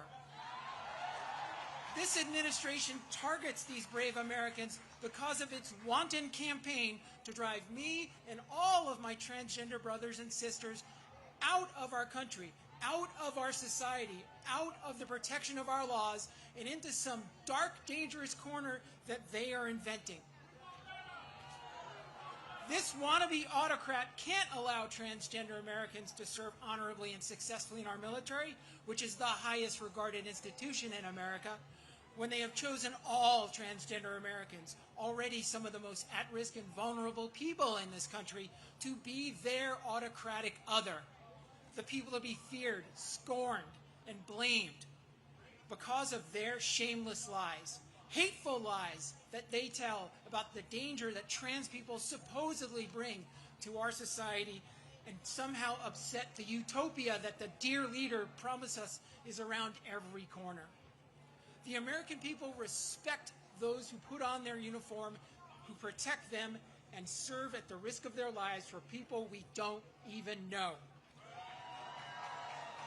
We're here today because generations of Americans have bet their lives and their families' future on the promise of a more perfect union. The oath I took 10 times over 35 years of service in uniform and as a civilian means to every person who ever took it in good faith, and I'm going to quote the former chairman of the Joint Chiefs of Staff, Mark Milley, "We don't take an oath to a king or a queen or to a tyrant or dictator. We don't take an oath to a wannabe dictator. We don't take an oath to an individual. We take an oath to the Constitution, and we take an oath to the idea that is America, and we're willing to die to protect it." To put it simply, no kings. We demand justice for our transgender service members. We demand justice and civil rights for every transgender American. We demand justice and democracy for every single American. No kings. Thank you.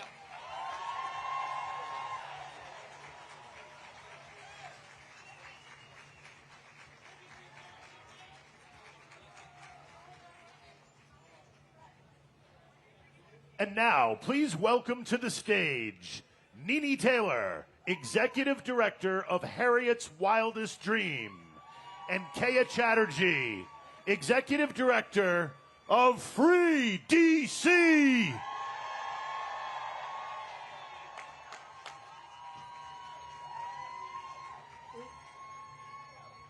Welcome to DC. I ain't hear y'all say welcome to DC. I'm Nene Taylor. I'm the co-founder of and executive director of Hers Wildest Dreams, named after our ancestor Harriet Tubman. I am also the co-founder of Free DC. I was born and raised right here in Southeast Washington, D.C.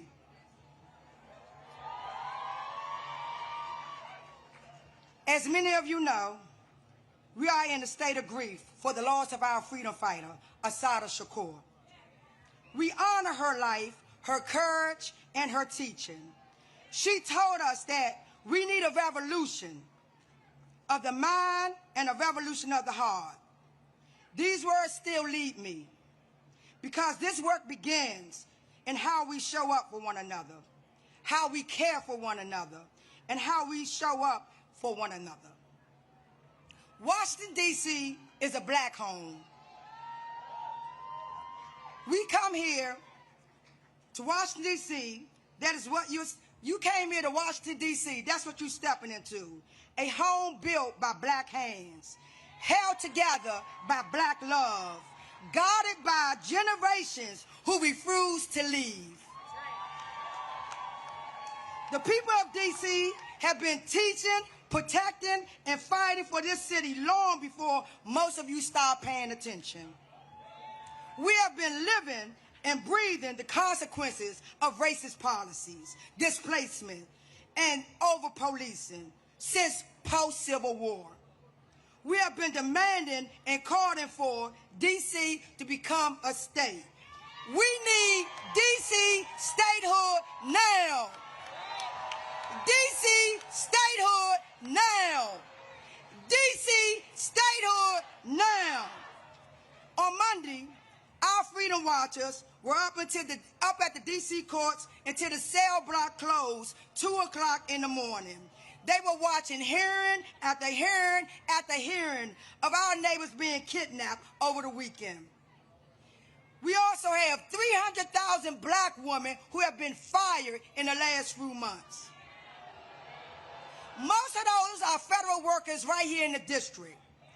And we just listened to lawyers argue at the Supreme Court that fixing the system to make it fair for black people somehow harms white people. This is what we're up against. This is what we are up against. Black people's freedom is being threatened by a felon democracy and have been punched by white fragile supremacy. Here in D.C., we have been organizing, protecting, and building long before cameras arrived. If you want to help, listen to those who have been doing this work before Trump became in office, before all of this came to play. Listen to the ones that's been on the ground ever since 400 years ago. I see all of you right here, and y'all see me. All of the applauses, and yet, when you all call to meet, when I call you to meet impacted black people, where will you be? Ask yourself, where will you be? Will our movements need funding? Where will you be? When you are invited to teach, to share your skills, to support, strategize, and to defend black people in public, where will you be? Solidarity is measured by what you do when you are called forward. Community is responsibility, structure, and work. It's both the noun and the verb. It's the people and it's the people in motion. It is how we build safety for each other. It's how we keep us safe. Who keep us safe? We keep us safe. Who keep us safe? We keep us safe. Black people have been carrying the moral weight of this world for generations. We have stood in the gap for every fight against oppression, from Palestine to right here in D.C., because we believe everyone deserves to be free. We are not free until all of us are free. And I'm going to leave you. Assata Shakur taught me once again, weapons of mass instruction and weapons of mass love. She said it's not enough to change the system. We must change ourselves. That kind of change requires that we hold the line for one another. Protest black people in public and in private. I see you. I see your faces, just like you see mine. Will you tomorrow? Will I see you tomorrow? Will I see you next month? When more of our rights are being stripped and more of our black bodies are put in cages. Don't watch from the shadows. I charge you. I charge you to be on the front lines. I charge you to fight. And we will not end with because the day won't end with this stage when the stage come down and the cameras leave and you return home. The fight for our collective liberation is not contained to this presidio of the media attention today. So again, ask yourself, where will you be? My charge is you don't comply. I want you to say no to the kings. We call them oppressors. And I want you to help us to free the land, to free the people, and free us all, and free D.C. Free D.C. Free D.C. Free D.C. Free D.C.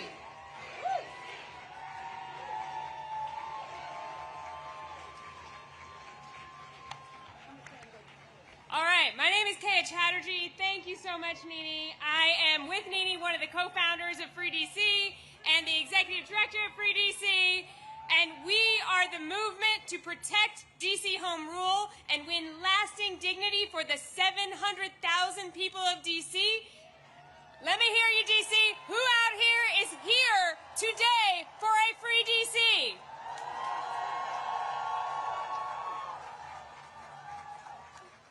So DC needs to be free because what we are doing here today, right now, would not be possible otherwise. This president wants to silence dissent. He wants to silence protest. He wants to do that everywhere, and we saw him try to do that this week. President Trump and his allies lied about this very event that we are attending right now. He tried to get us all to stay away from here. But did we do that? Our right to protest is important everywhere, really it is, but there is nowhere that it is more important than here, in the capital of the country. We know what authoritarian rulers do. Authoritarians, they try to prevent dissent in the capital. They want to control capitals. They have tried to control capitals through the history of time and space because controlling a capital is a way to control a nation and a way to prevent the transfer of power. This president is no different from those authoritarians, and we saw that on January 6th, right? We saw that. And this president started attacking D.C. again the day he took office again. Today, we are in our third month of military occupation by armed forces from multiple other states in D.C. There are gangs of federal agents who are attacking our communities. And we've heard from so many people today that they've attacked our unhoused neighbors. They've attacked our immigrant neighbors. They've attacked black and brown neighbors. They've attacked our cultural institutions. They've attacked thousands of people who serve as federal workers. They've tried to take over our local police department. They put a disgraced Fox News host in charge of our local prosecutions. And on top of that, their allies in Congress are trying to pass dozens of bills, more than 24 budget riders that take away basic rights from the people who live in the capital of this country. This president is trying to instill fear among the people here. Exactly. Exactly. We won't let him. We know better than that. We know better than that. We know what to do, right? We know what to do. The people of D.C. are joyful. If you could see what I see right now, you would see an amazing crowd all the way back to the White House full of joy. The people of D.C. are powerful. We are going to use that power. We have what it takes here in D.C., not just to resist this tyrant, but to actually take him out of power and win. say, I'm not just talking about voting. I'm not just talking about attending rallies. I'm talking about organizing now like our lives depend on it. When we act collectively, if you could see the number of people here, plus think of all the people in all the other cities, when we act collectively, we have so much more power than we realize. We have way more power than they do. We have power as workers. Who here is in a union? If you're not in a union, get in a union. Talk to your coworkers about collective action. We have power as consumers. We can choose to either fuel the companies that are profiting off of our oppression, or we can starve those companies. We have power as jurors. We have seen that these indictments they are trying to get, they are failing, right? Our people understand the assignment. We see that this administration's charges are unjust. We have power as taxpayers. We are all right now collectively funding this regime, and we have the power to slow that down, right? We know what's on our license plate here in D.C. What's it say? That's right. And we have power as community members. We can engage in our sacred duty to protect one another, to support one another in solidarity, and to reject this cruelty agenda that we're seeing unfold. And if those are things that you want to be a part of and you aren't already, come find the Free DC action tents. They're over to the right. I know it's like so crowded you can't even see where I'm waving here, but they're in John Marshall Park over to the right, and you can join the effort and the power it takes to win. We're also at freedcproject.org. What we have seen over the last 10 months is that every single time they attack us, if we respond, we grow stronger. Every time they attack us, we grow more united, we grow our people, and we grow our resolve, and we learn what it takes to take them down. We're building unity, we're building power, and we are going to demand full power over our local money, our DC National Guard, our local laws, and ultimately, yes, we will be admitted as the 51st state of the United States of America. It is not going to be Canada. It's not going to be Greenland. It's going to be D.C. And our entire national democracy will always be at risk until that happens, until we actually protect the capital of this country. And that means that everyone across this country needs a free D.C. From Ward 1 to Ward 8. From Los Angeles to Chicago, from Memphis to Portland, we are more united now than we have ever been. We are united against deploying the military against our people. We are united against attacks on our democracy, and we are united against this agenda of cruelty that we are seeing unfold before our eyes. Together, we, the people here today, and all our friends we organize, we're going to bring it to an end. Free D.C.! Free D.C.! Free D.C.! Free D.C.! Free D.C.! Free D.C.!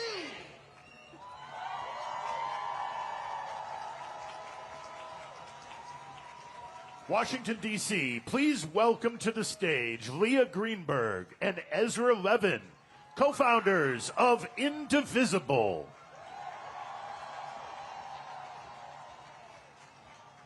Hi, everyone. It's great to be here with you today. I'm Leah. Hey, I'm Leah's husband. And we are the co-founders of Indivisible. We support a movement of thousands of local indivisible groups organizing in every state of the country. These are regular people who understand that saving our democracy is too important to be left to the politicians, and it's going to take all of us. Woo. Now, I've got a question for you. How many kings do we have in America? That's right. We are in the middle of a sprint by Donald Trump, Stephen Miller, their MAGA cronies, to consolidate power and bully American society into submission. They have come for corporations and billionaires, for law firms and universities, for media and civil society. They are ripping families apart, and they are shredding our Constitution while they line their pockets in the biggest heist of all time.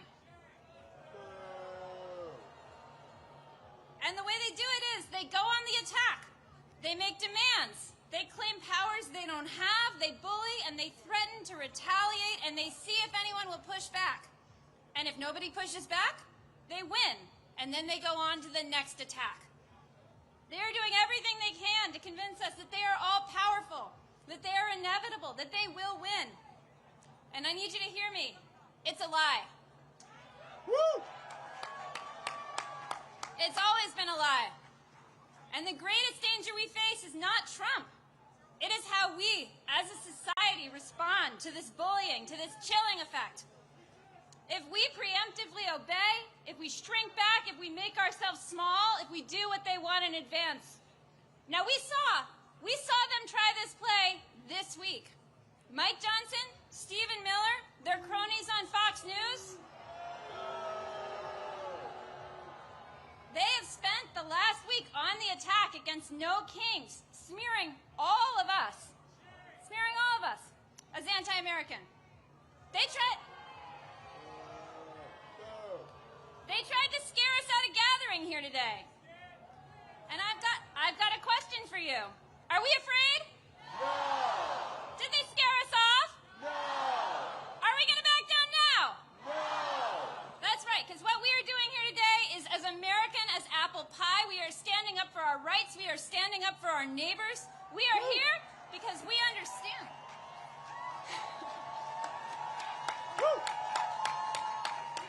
We are here because we understand that when a tyrant threatens your right to free speech, you call his bluff and you stand up. In every action and every day, we defy the regime. So I've got something to say to Mike Johnson, Speaker Mike Johnson, who spent all week smearing regular Americans. There are nearly a dozen No Kings protests happening across your district today. And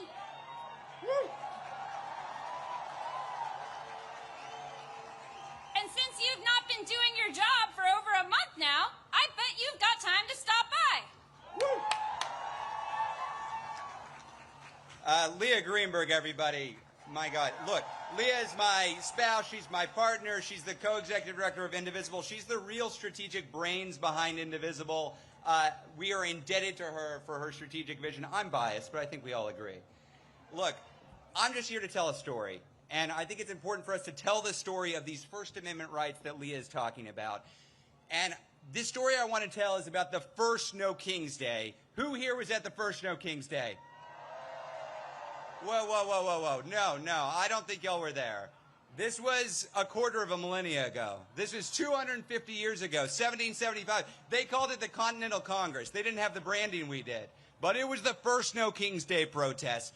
What they did, they brought themselves together in opposition to this would-be monarchical ruler who was steamrolling the American public. He was occupying and invading American cities. He was terrorizing American communities. He was picking out his favorites and persecuting his political enemies. He didn't believe in democracy at all. Can you imagine? Can you imagine such a ruler over America? It was bleak. It was bleak. So what did our fellow Americans do? They put together a No Kings rally to give us a constitution. That's what they did. That's our history. Whose history? Whose history? Whose history? Look, this is a big experiment in self-government, a government of, by, and for the people. Nobody here is under the illusion that this was a perfect union. That's not what we created. This was a compromise of rich men, of white men, of slaveholding men. But this imperfect union that they put together, it also gave us some fundamental rights to make it more perfect. Who has been using those rights? The abolitionists, the suffragists, the heroes of the civil rights movement, the leaders at Stonewall, the leaders in the Dreamer movement, and all of us here. All of us here. Whose rights? Our rights. Whose rights? Ben Franklin, that lovely Benny, what did he say? Benny told us all, when asked what they had created, he said, a republic if you can keep it. Who's going to keep this?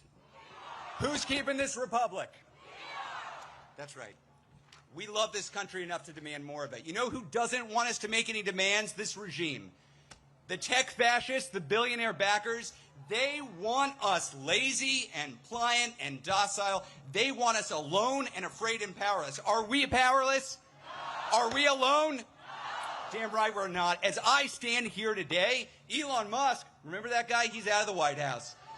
Jimmy Kimmel, back on air. And for the last week, this regime has been quaking in its jackboots at the thought of 200,000 people in D.C. outside the Capitol where Mike Johnson isn't working and hasn't been for the last month. You know what it turns out? It turns out that we're braver than the billionaires. Who's braver than the billionaires? Who's braver than the billionaires? This is my favorite part, folks. I get to name some names. Jeff Bezos, who took a respected pro-democracy institution that had the slogan of democracy dies in the darkness, and he turned the slogan into corruption, capitulation, cowardice, shame. Mark Benioff, y'all see this guy in the news, the head of Salesforce, who is welcoming troops into San Francisco? This guy who is begging to give artificial intelligence to ICE to triple their size? Shame. Daniel Ek. Y'all don't know who Daniel Ek is, do you? The CEO of Spotify, which right now is robbing from musicians and running ads to recruit for a secret police force that terrorizes our communities. Mark Zuckerberg. End of story. Need I say more? But we're not just booing, y'all. We're not just booing. We're organizing. This is a movement of everyone in this country who is taking a side. We are taking a side. It is a time to choose that side. Are you on the side of the MAGA forces, of the Nazis, of the billionaires? Hell no. So I ask businesses, universities, churches, which side are you on? We're on the people's side. Which side? Look, nobody on this stage has told you there's no need to have fear. We see what this regime is doing. We see them rattling their sabers. We see them sending troops into communities. We see them zip-tying children and dragging them out of apartments. We see this. This movement, the 200,000 of us here, this movement is not a fearless movement. It's better than that. It's a brave movement. The other side wants to suppress dissent, chill free speech, and come after their opponents. We're not here because we're fearless. We're here because we're better than fear. We're braver than billionaires, and we're bigger than ever before. We're going to win this, y'all, because we believe, as all Americans believe, we don't do kings here. How many kings? How many kings? Now, we had a little bit of extra time in the program, and a guy in Vermont with some ideas about this wanted to come up. So let's have him out.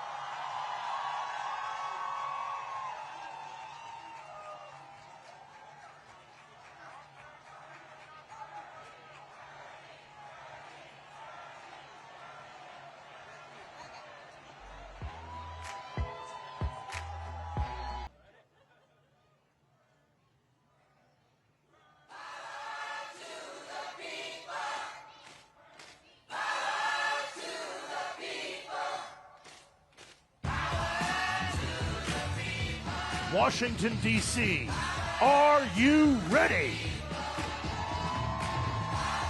Here we go. Please welcome the senior senator from the great state of Vermont, the Honorable Bernie Sanders.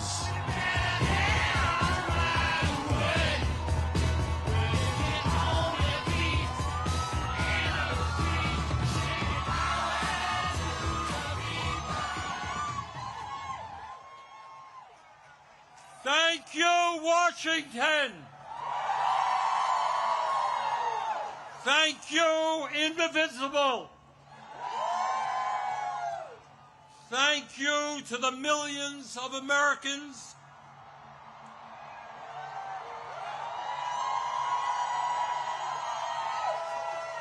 from our smallest towns to our largest cities in every state in our country who are gathering today at thousands of rallies.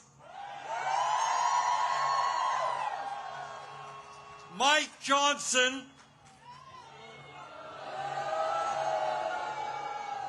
the Republican Speaker of the House called these rallies Hate America events. Boy, does he have it wrong. Millions of Americans are coming out today not because they hate America. We're here because we love America.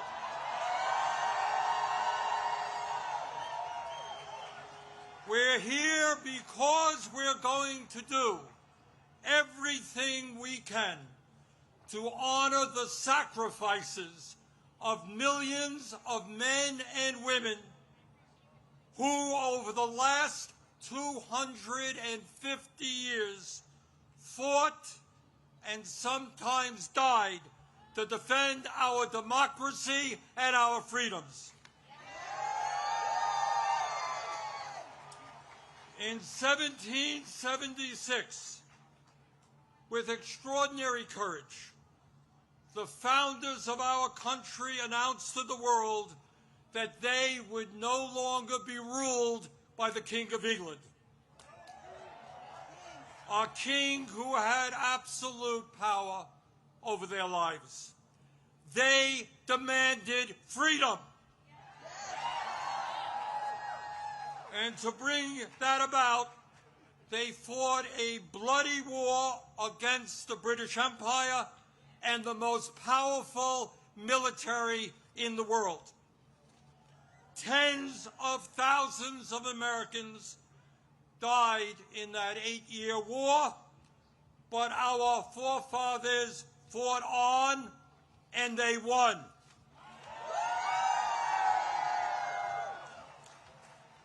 And in 1789, after winning that war, they did something extraordinary.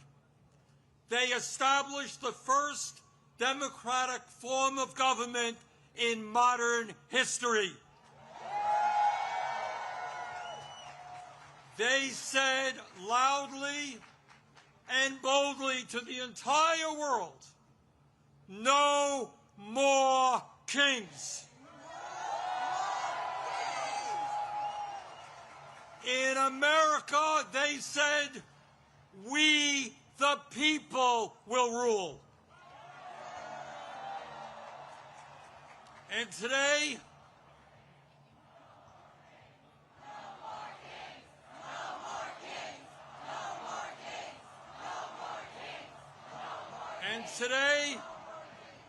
today in the year 2025, in this dangerous moment in American history, our message is exactly the same. No, President Trump, we don't want you or any other king to rule us. Thank you very much, but we will maintain our democratic form of society. We will not move toward authoritarianism in America. We, the people, will rule.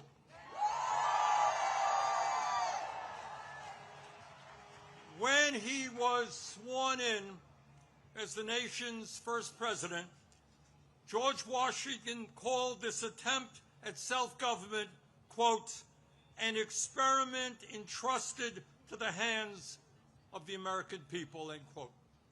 My fellow Americans, in an unprecedented way, that experiment is now in danger. It is in danger when we have a president who wants more and more power in his own hands and in the hands of his fellow oligarchs.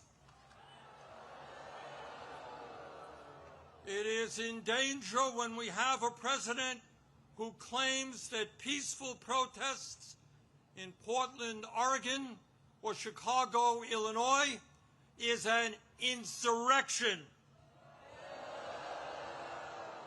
and calls in the U.S. military,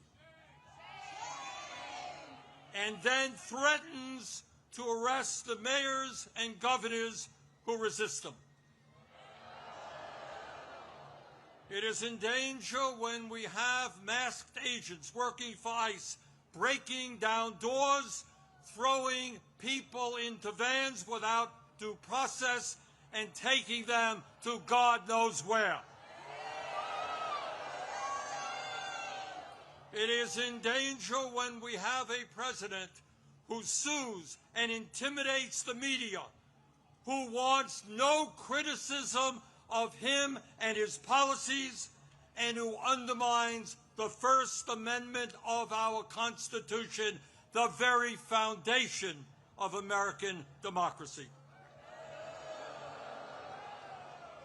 Our country is in danger when we have a president who threatens to arrest or imprison political opponents who stand against him, including the Attorney General of New York State, a sitting U.S. Senator, and the Governor of California. It is in danger when we have a president who undermines freedom of thought and dissent at our colleges and universities, and who attacks law firms that oppose him in court. It is in danger when we have a president who threatens to impeach judges who rule against him. It is in danger when we have a president who ignores Congress, refuses to spend money that Congress appropriates, and takes away money from states who voted against him. It is in danger when we have a president who demands that states redraw congressional maps to ensure that his chosen candidates win future elections. It is in danger when we have a president who illegally fires tens of thousands of federal employees right here in Washington, D.C. and throughout our country, and rips up union contracts that workers have fought for and won. It is in danger when we have a president who grossly violates the Constitution by accepting gifts from foreign leaders, including a $400 million plane from the royal family of Qatar, and then allows that family to build an Air Force facility in Idaho. Well, let us be clear. This moment is not just about one man's greed, one man's corruption, or one man's contempt for the Constitution.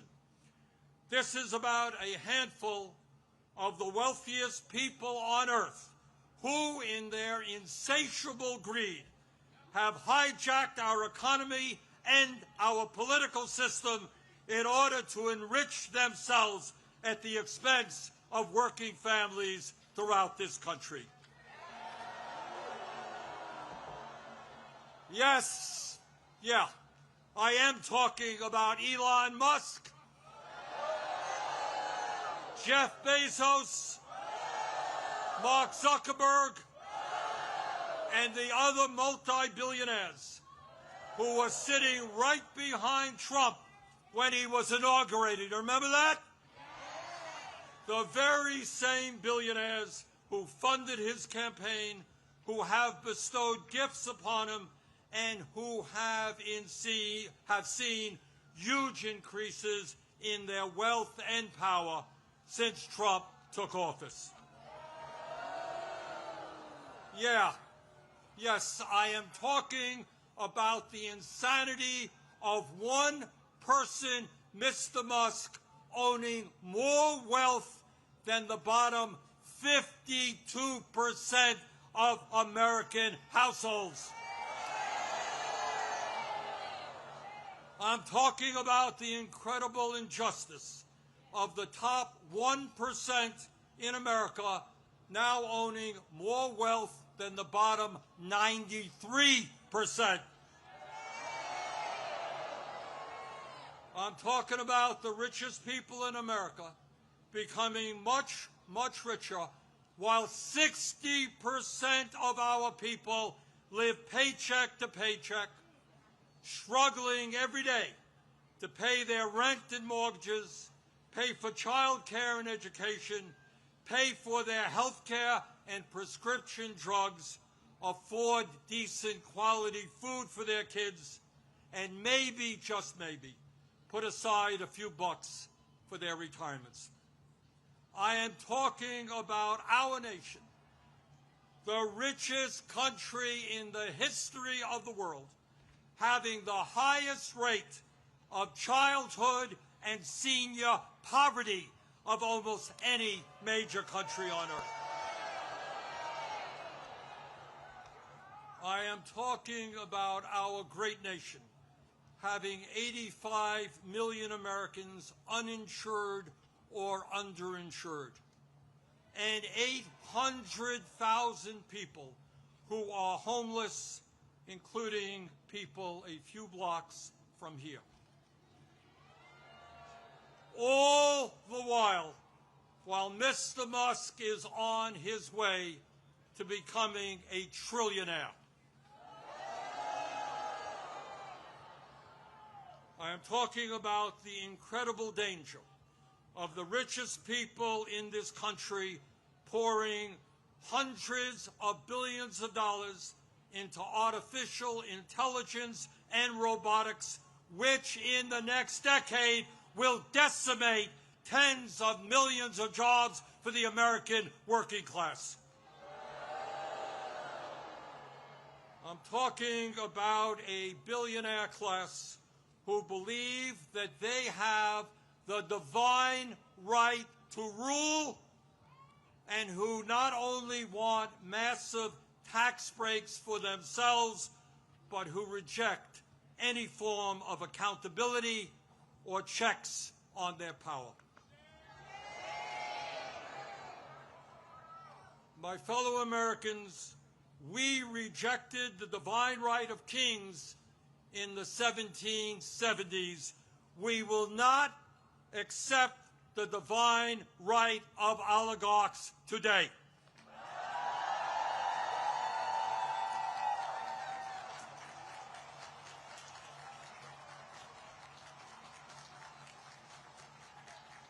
And now let's take a brief look at where we are today. Where we are today on the 18th day of a government shutdown, which is depriving millions of federal employees of the paychecks they desperately need and deserve. Let me cut to the chase and tell you exactly what this shutdown is all about. As a result of Trump's big, beautiful, disgraceful bill, which made massive cuts to Medicaid and the Affordable Care Act, 15 million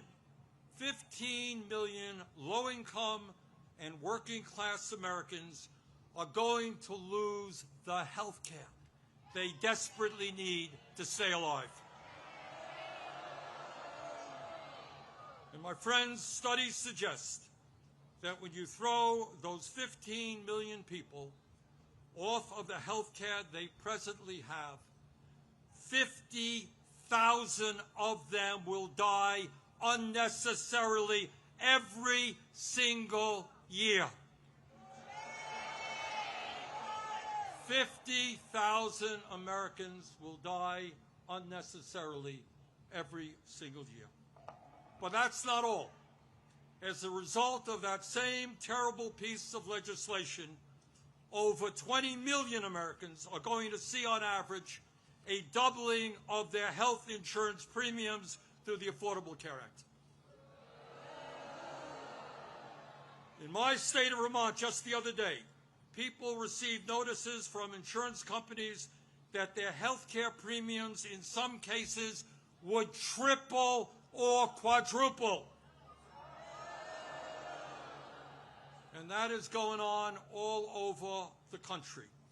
At a time when we already pay, by far, the highest prices in the world for health care, millions of Americans are going to see outrageous increases in their health care premiums, which they cannot afford. And why is that happening? Why are the Republicans making a broken health care system, a dysfunctional health care system, even worse? Why are they bringing our health care system to the verge of collapse? We all know the answer. We all know the answer. It was to give $1 trillion in tax breaks to Mr. Musk, Mr. Bezos, Mr. Zuckerberg, Mr. Ellison, and the rest of the 1%. $1 trillion in cuts to Medicaid, and the ACA $1 trillion in tax breaks for the 1%. That, my fellow Americans, is what this shutdown is all about. And let me be as clear as I can be. No, I will not vote for a budget that throws 15 million Americans off their health care.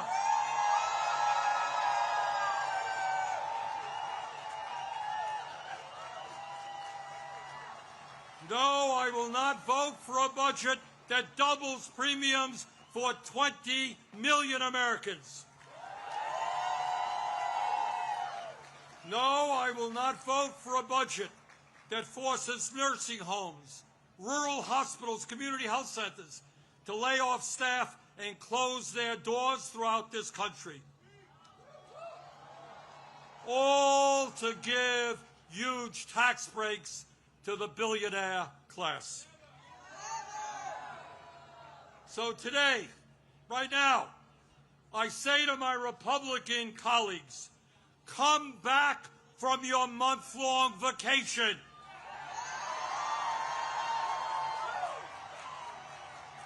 Start negotiating and do not allow the American healthcare system to be destroyed. End this shutdown.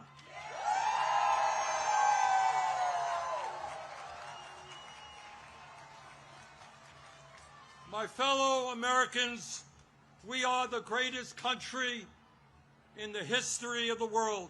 And when we stand together and don't allow demagogues to divide us up, there is nothing that we cannot accomplish. Yes, we can create a vibrant democracy by ending Citizens United and not allowing billionaires to buy elections. Yes, we can join the rest of the industrialized world and guarantee health care to every man, woman, and child as a human right. Yes, we can build millions of units of low-income and affordable housing and allow our younger generation to enjoy the American dream and own a home of their own. Yes, we can make public colleges and universities tuition-free and have the best child care and public school system in the entire world. Yes, we can expand Social Security so that every senior in our country can retire with dignity. Yes, we can raise the minimum wage to a living wage. and guarantee every worker the right to join a union. Yes, we can lead the world in transforming our energy system away from fossil fuels and create millions of good jobs as we save the planet. Yes, we can guarantee that every woman in this country has the right to control her own body.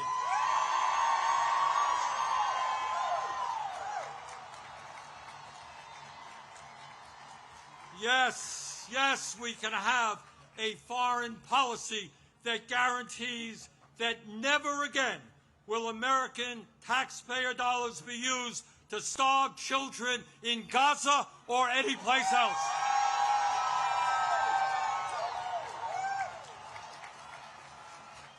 And now let me raise a question that I have been asked over and over again. You know, Bernie, great ideas, but how are you going to pay for them? Great question. Thanks for asking. And here is the answer. At a time when the wealthiest people in America have never, ever had it so good, at a time when billionaires are paying an effective tax rate lower than a truck driver or a nurse, yes, the top 1% and large profitable corporations will pay their fair share in taxes.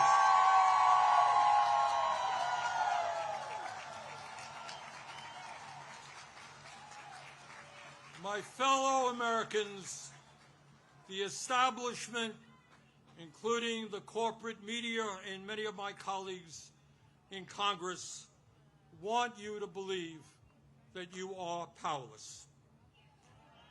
They want you to believe that you cannot change the status quo. But that is a lie. Throughout the history of our country, when Americans have stood up and fought for justice, they have prevailed.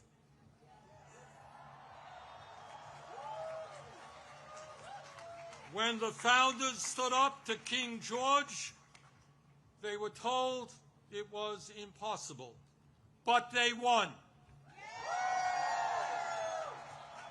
When abolitionists fought to end slavery, they were told it was impossible, but they won. When workers organized to form unions and stood up to their bosses, they were told it was impossible, but they won. When women demanded the right to vote, they were told it was impossible, but they won. When black Americans fought to end segregation, they were told it was impossible, but they won.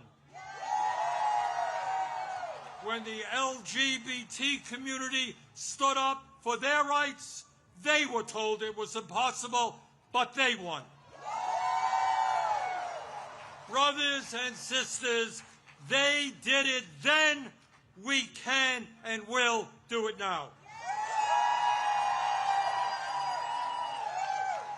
And how do I know that we will succeed? Take a look at this huge crowd right here in our nation's capital. But it is not just here, as I understand it. Today, October 18th, 2025, there are more people out on the streets in more communities all over our country than we have ever seen in American history.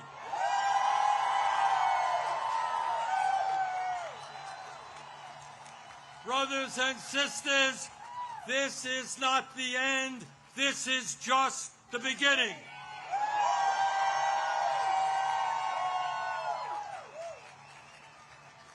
Together, when we stand united, when we don't allow Trump or anybody else to divide us up by the color of our skin or where we were born or our sexual orientation, when we stand together, we will create the kind of nation that you and I know we can become. We can and will create a nation devoted to freedom, justice, and democracy. Thank you all very much.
The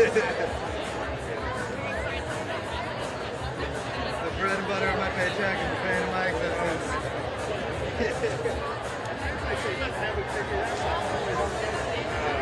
The problem is every time they figure it out, it's like every one of them changes. Like, every year Facebook adds something new. Just recently, fucking like YouTube switched to make it so that your schedule posts on the default could go live as soon as they get signal. After years of it defaulting the other way, so it's like we had a couple of web guys just like start up on us and we're ready.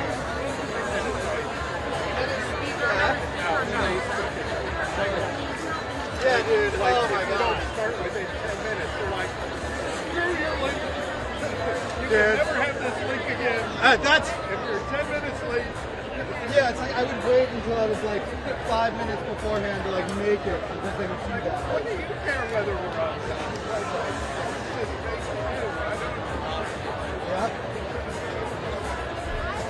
Okay. Let's get this.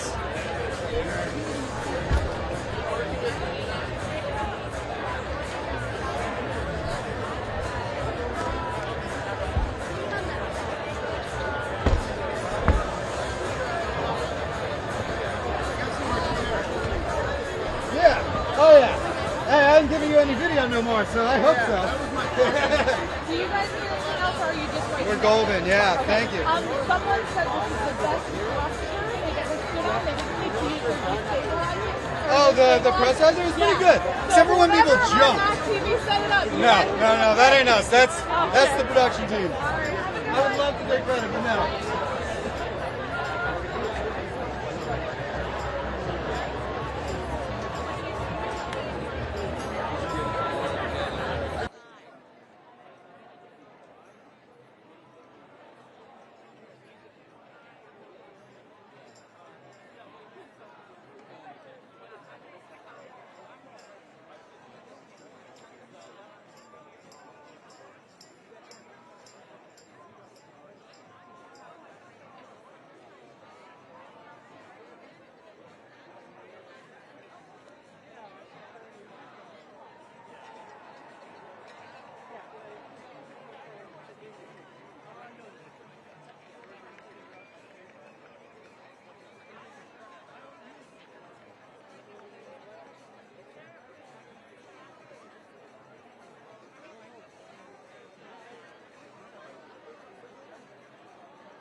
When I was waiting.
Oh my God.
You know,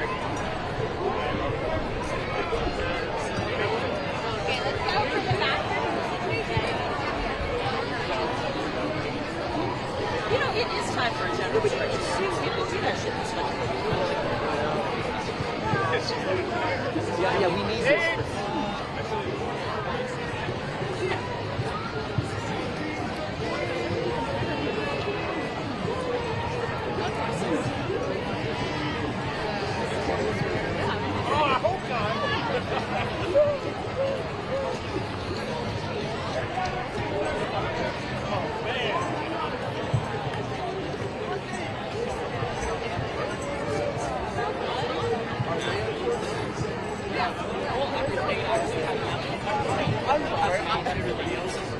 Including DC.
I've known that there are like a million. Yeah, there are.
Power to the people.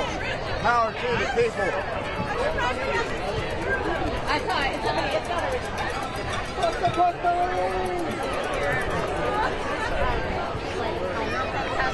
on the metro and they were like across from me and I like held up my sign.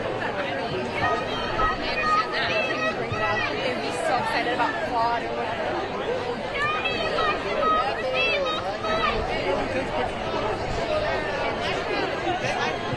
I bet they closed the station. It's like getting a little rough.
you imagine?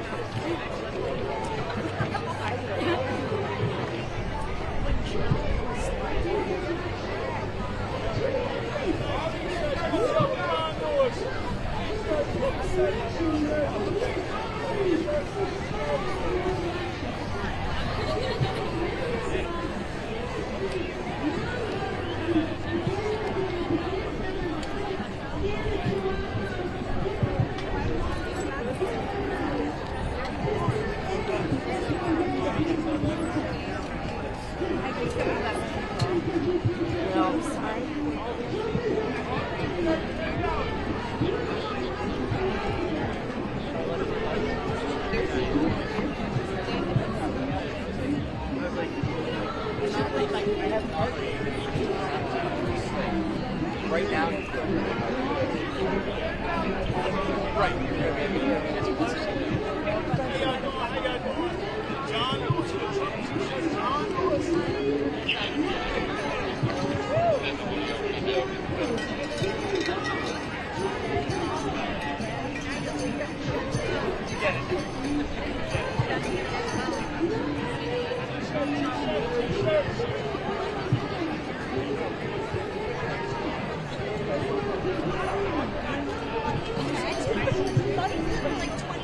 What? He moved to college 6 years later. All right.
When does Spotify rap about?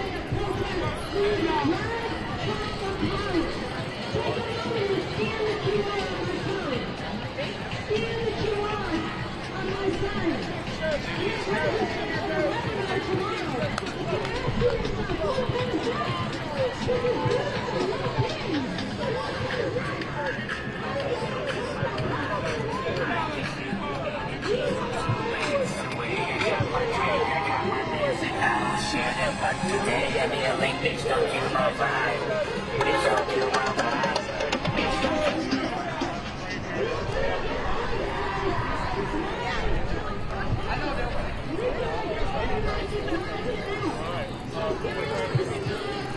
Release the phone. No, we gotta do this first. I'm hungry. No, none of that. I'm hungry.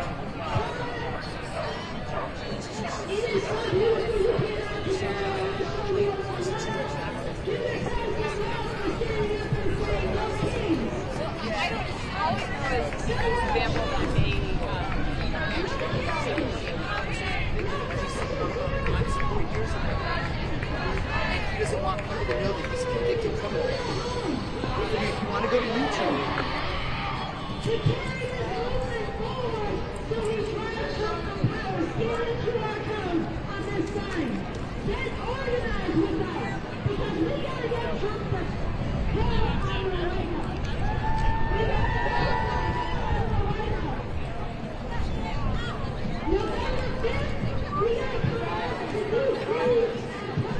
Well, Mama.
That's okay. That's why they're wearing the costume. I know.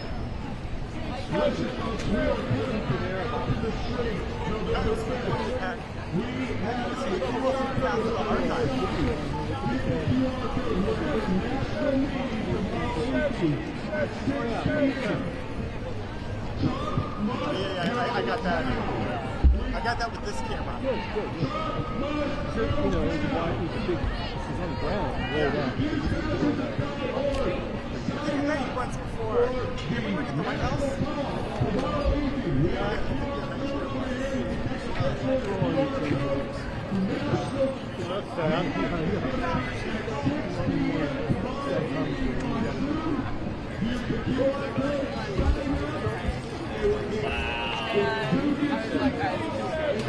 I was like talking to them. It felt like I was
We've got to get in the streets and keep coming in the streets until this fascist regime falls.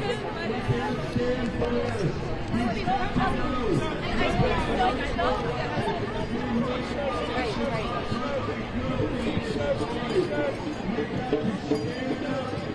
Be on the national call tomorrow at 6 p.m. Take a picture of the QR code sign. We're going to be on the call at 6 p.m. People to start coming to the streets on November 5th. We're going to be in the streets November 5th, November 6th, November 7th, November 8th, until this fascist regime is off.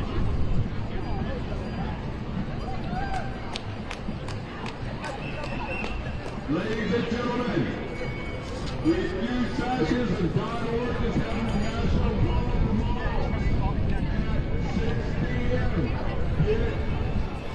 Get a photo of the QR code. We are organizing for November 5th. The national call is tomorrow at 6 p.m. We will be in the streets November 5th, November 6th, November 7th, November 8th.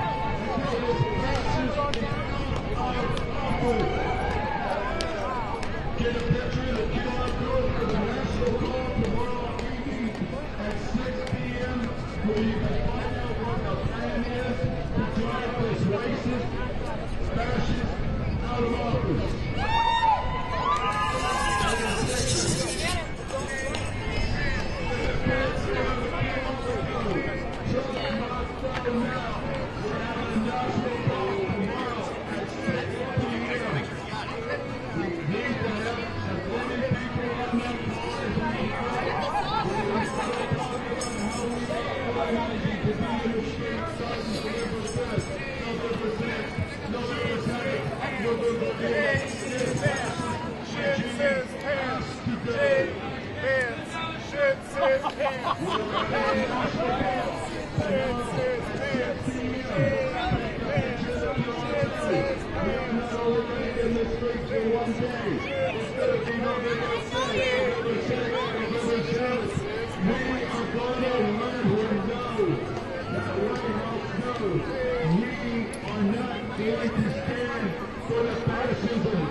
Ladies and gentlemen, take a picture of the QR code. We're having a national meeting tomorrow evening at 6 p.m.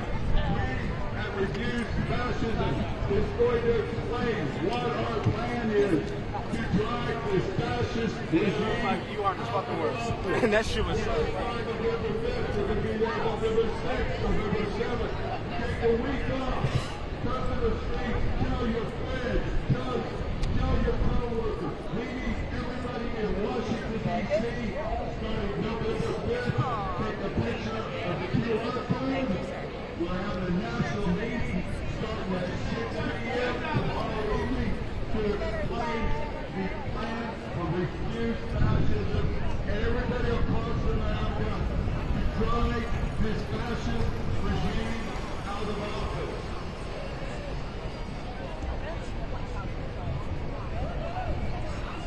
Ladies and gentlemen, we have a national call tomorrow at 6 p.m.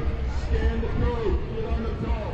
We are going to explain what the plan is for refuse fascism to take and drive this fascist regime out of office. It's going to start November 5th, 6th, 7th. We are going to stay in the streets until this fascist regime falls.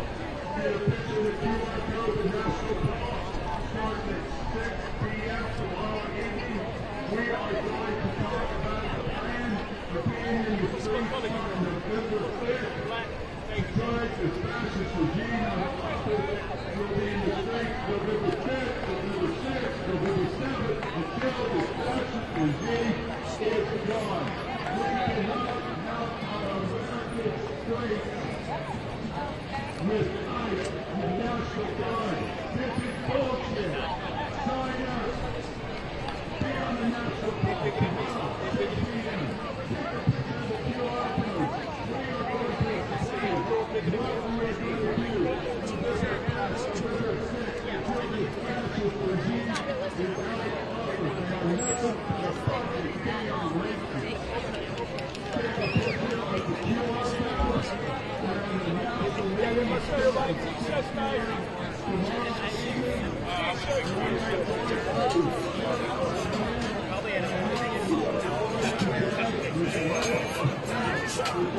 Probably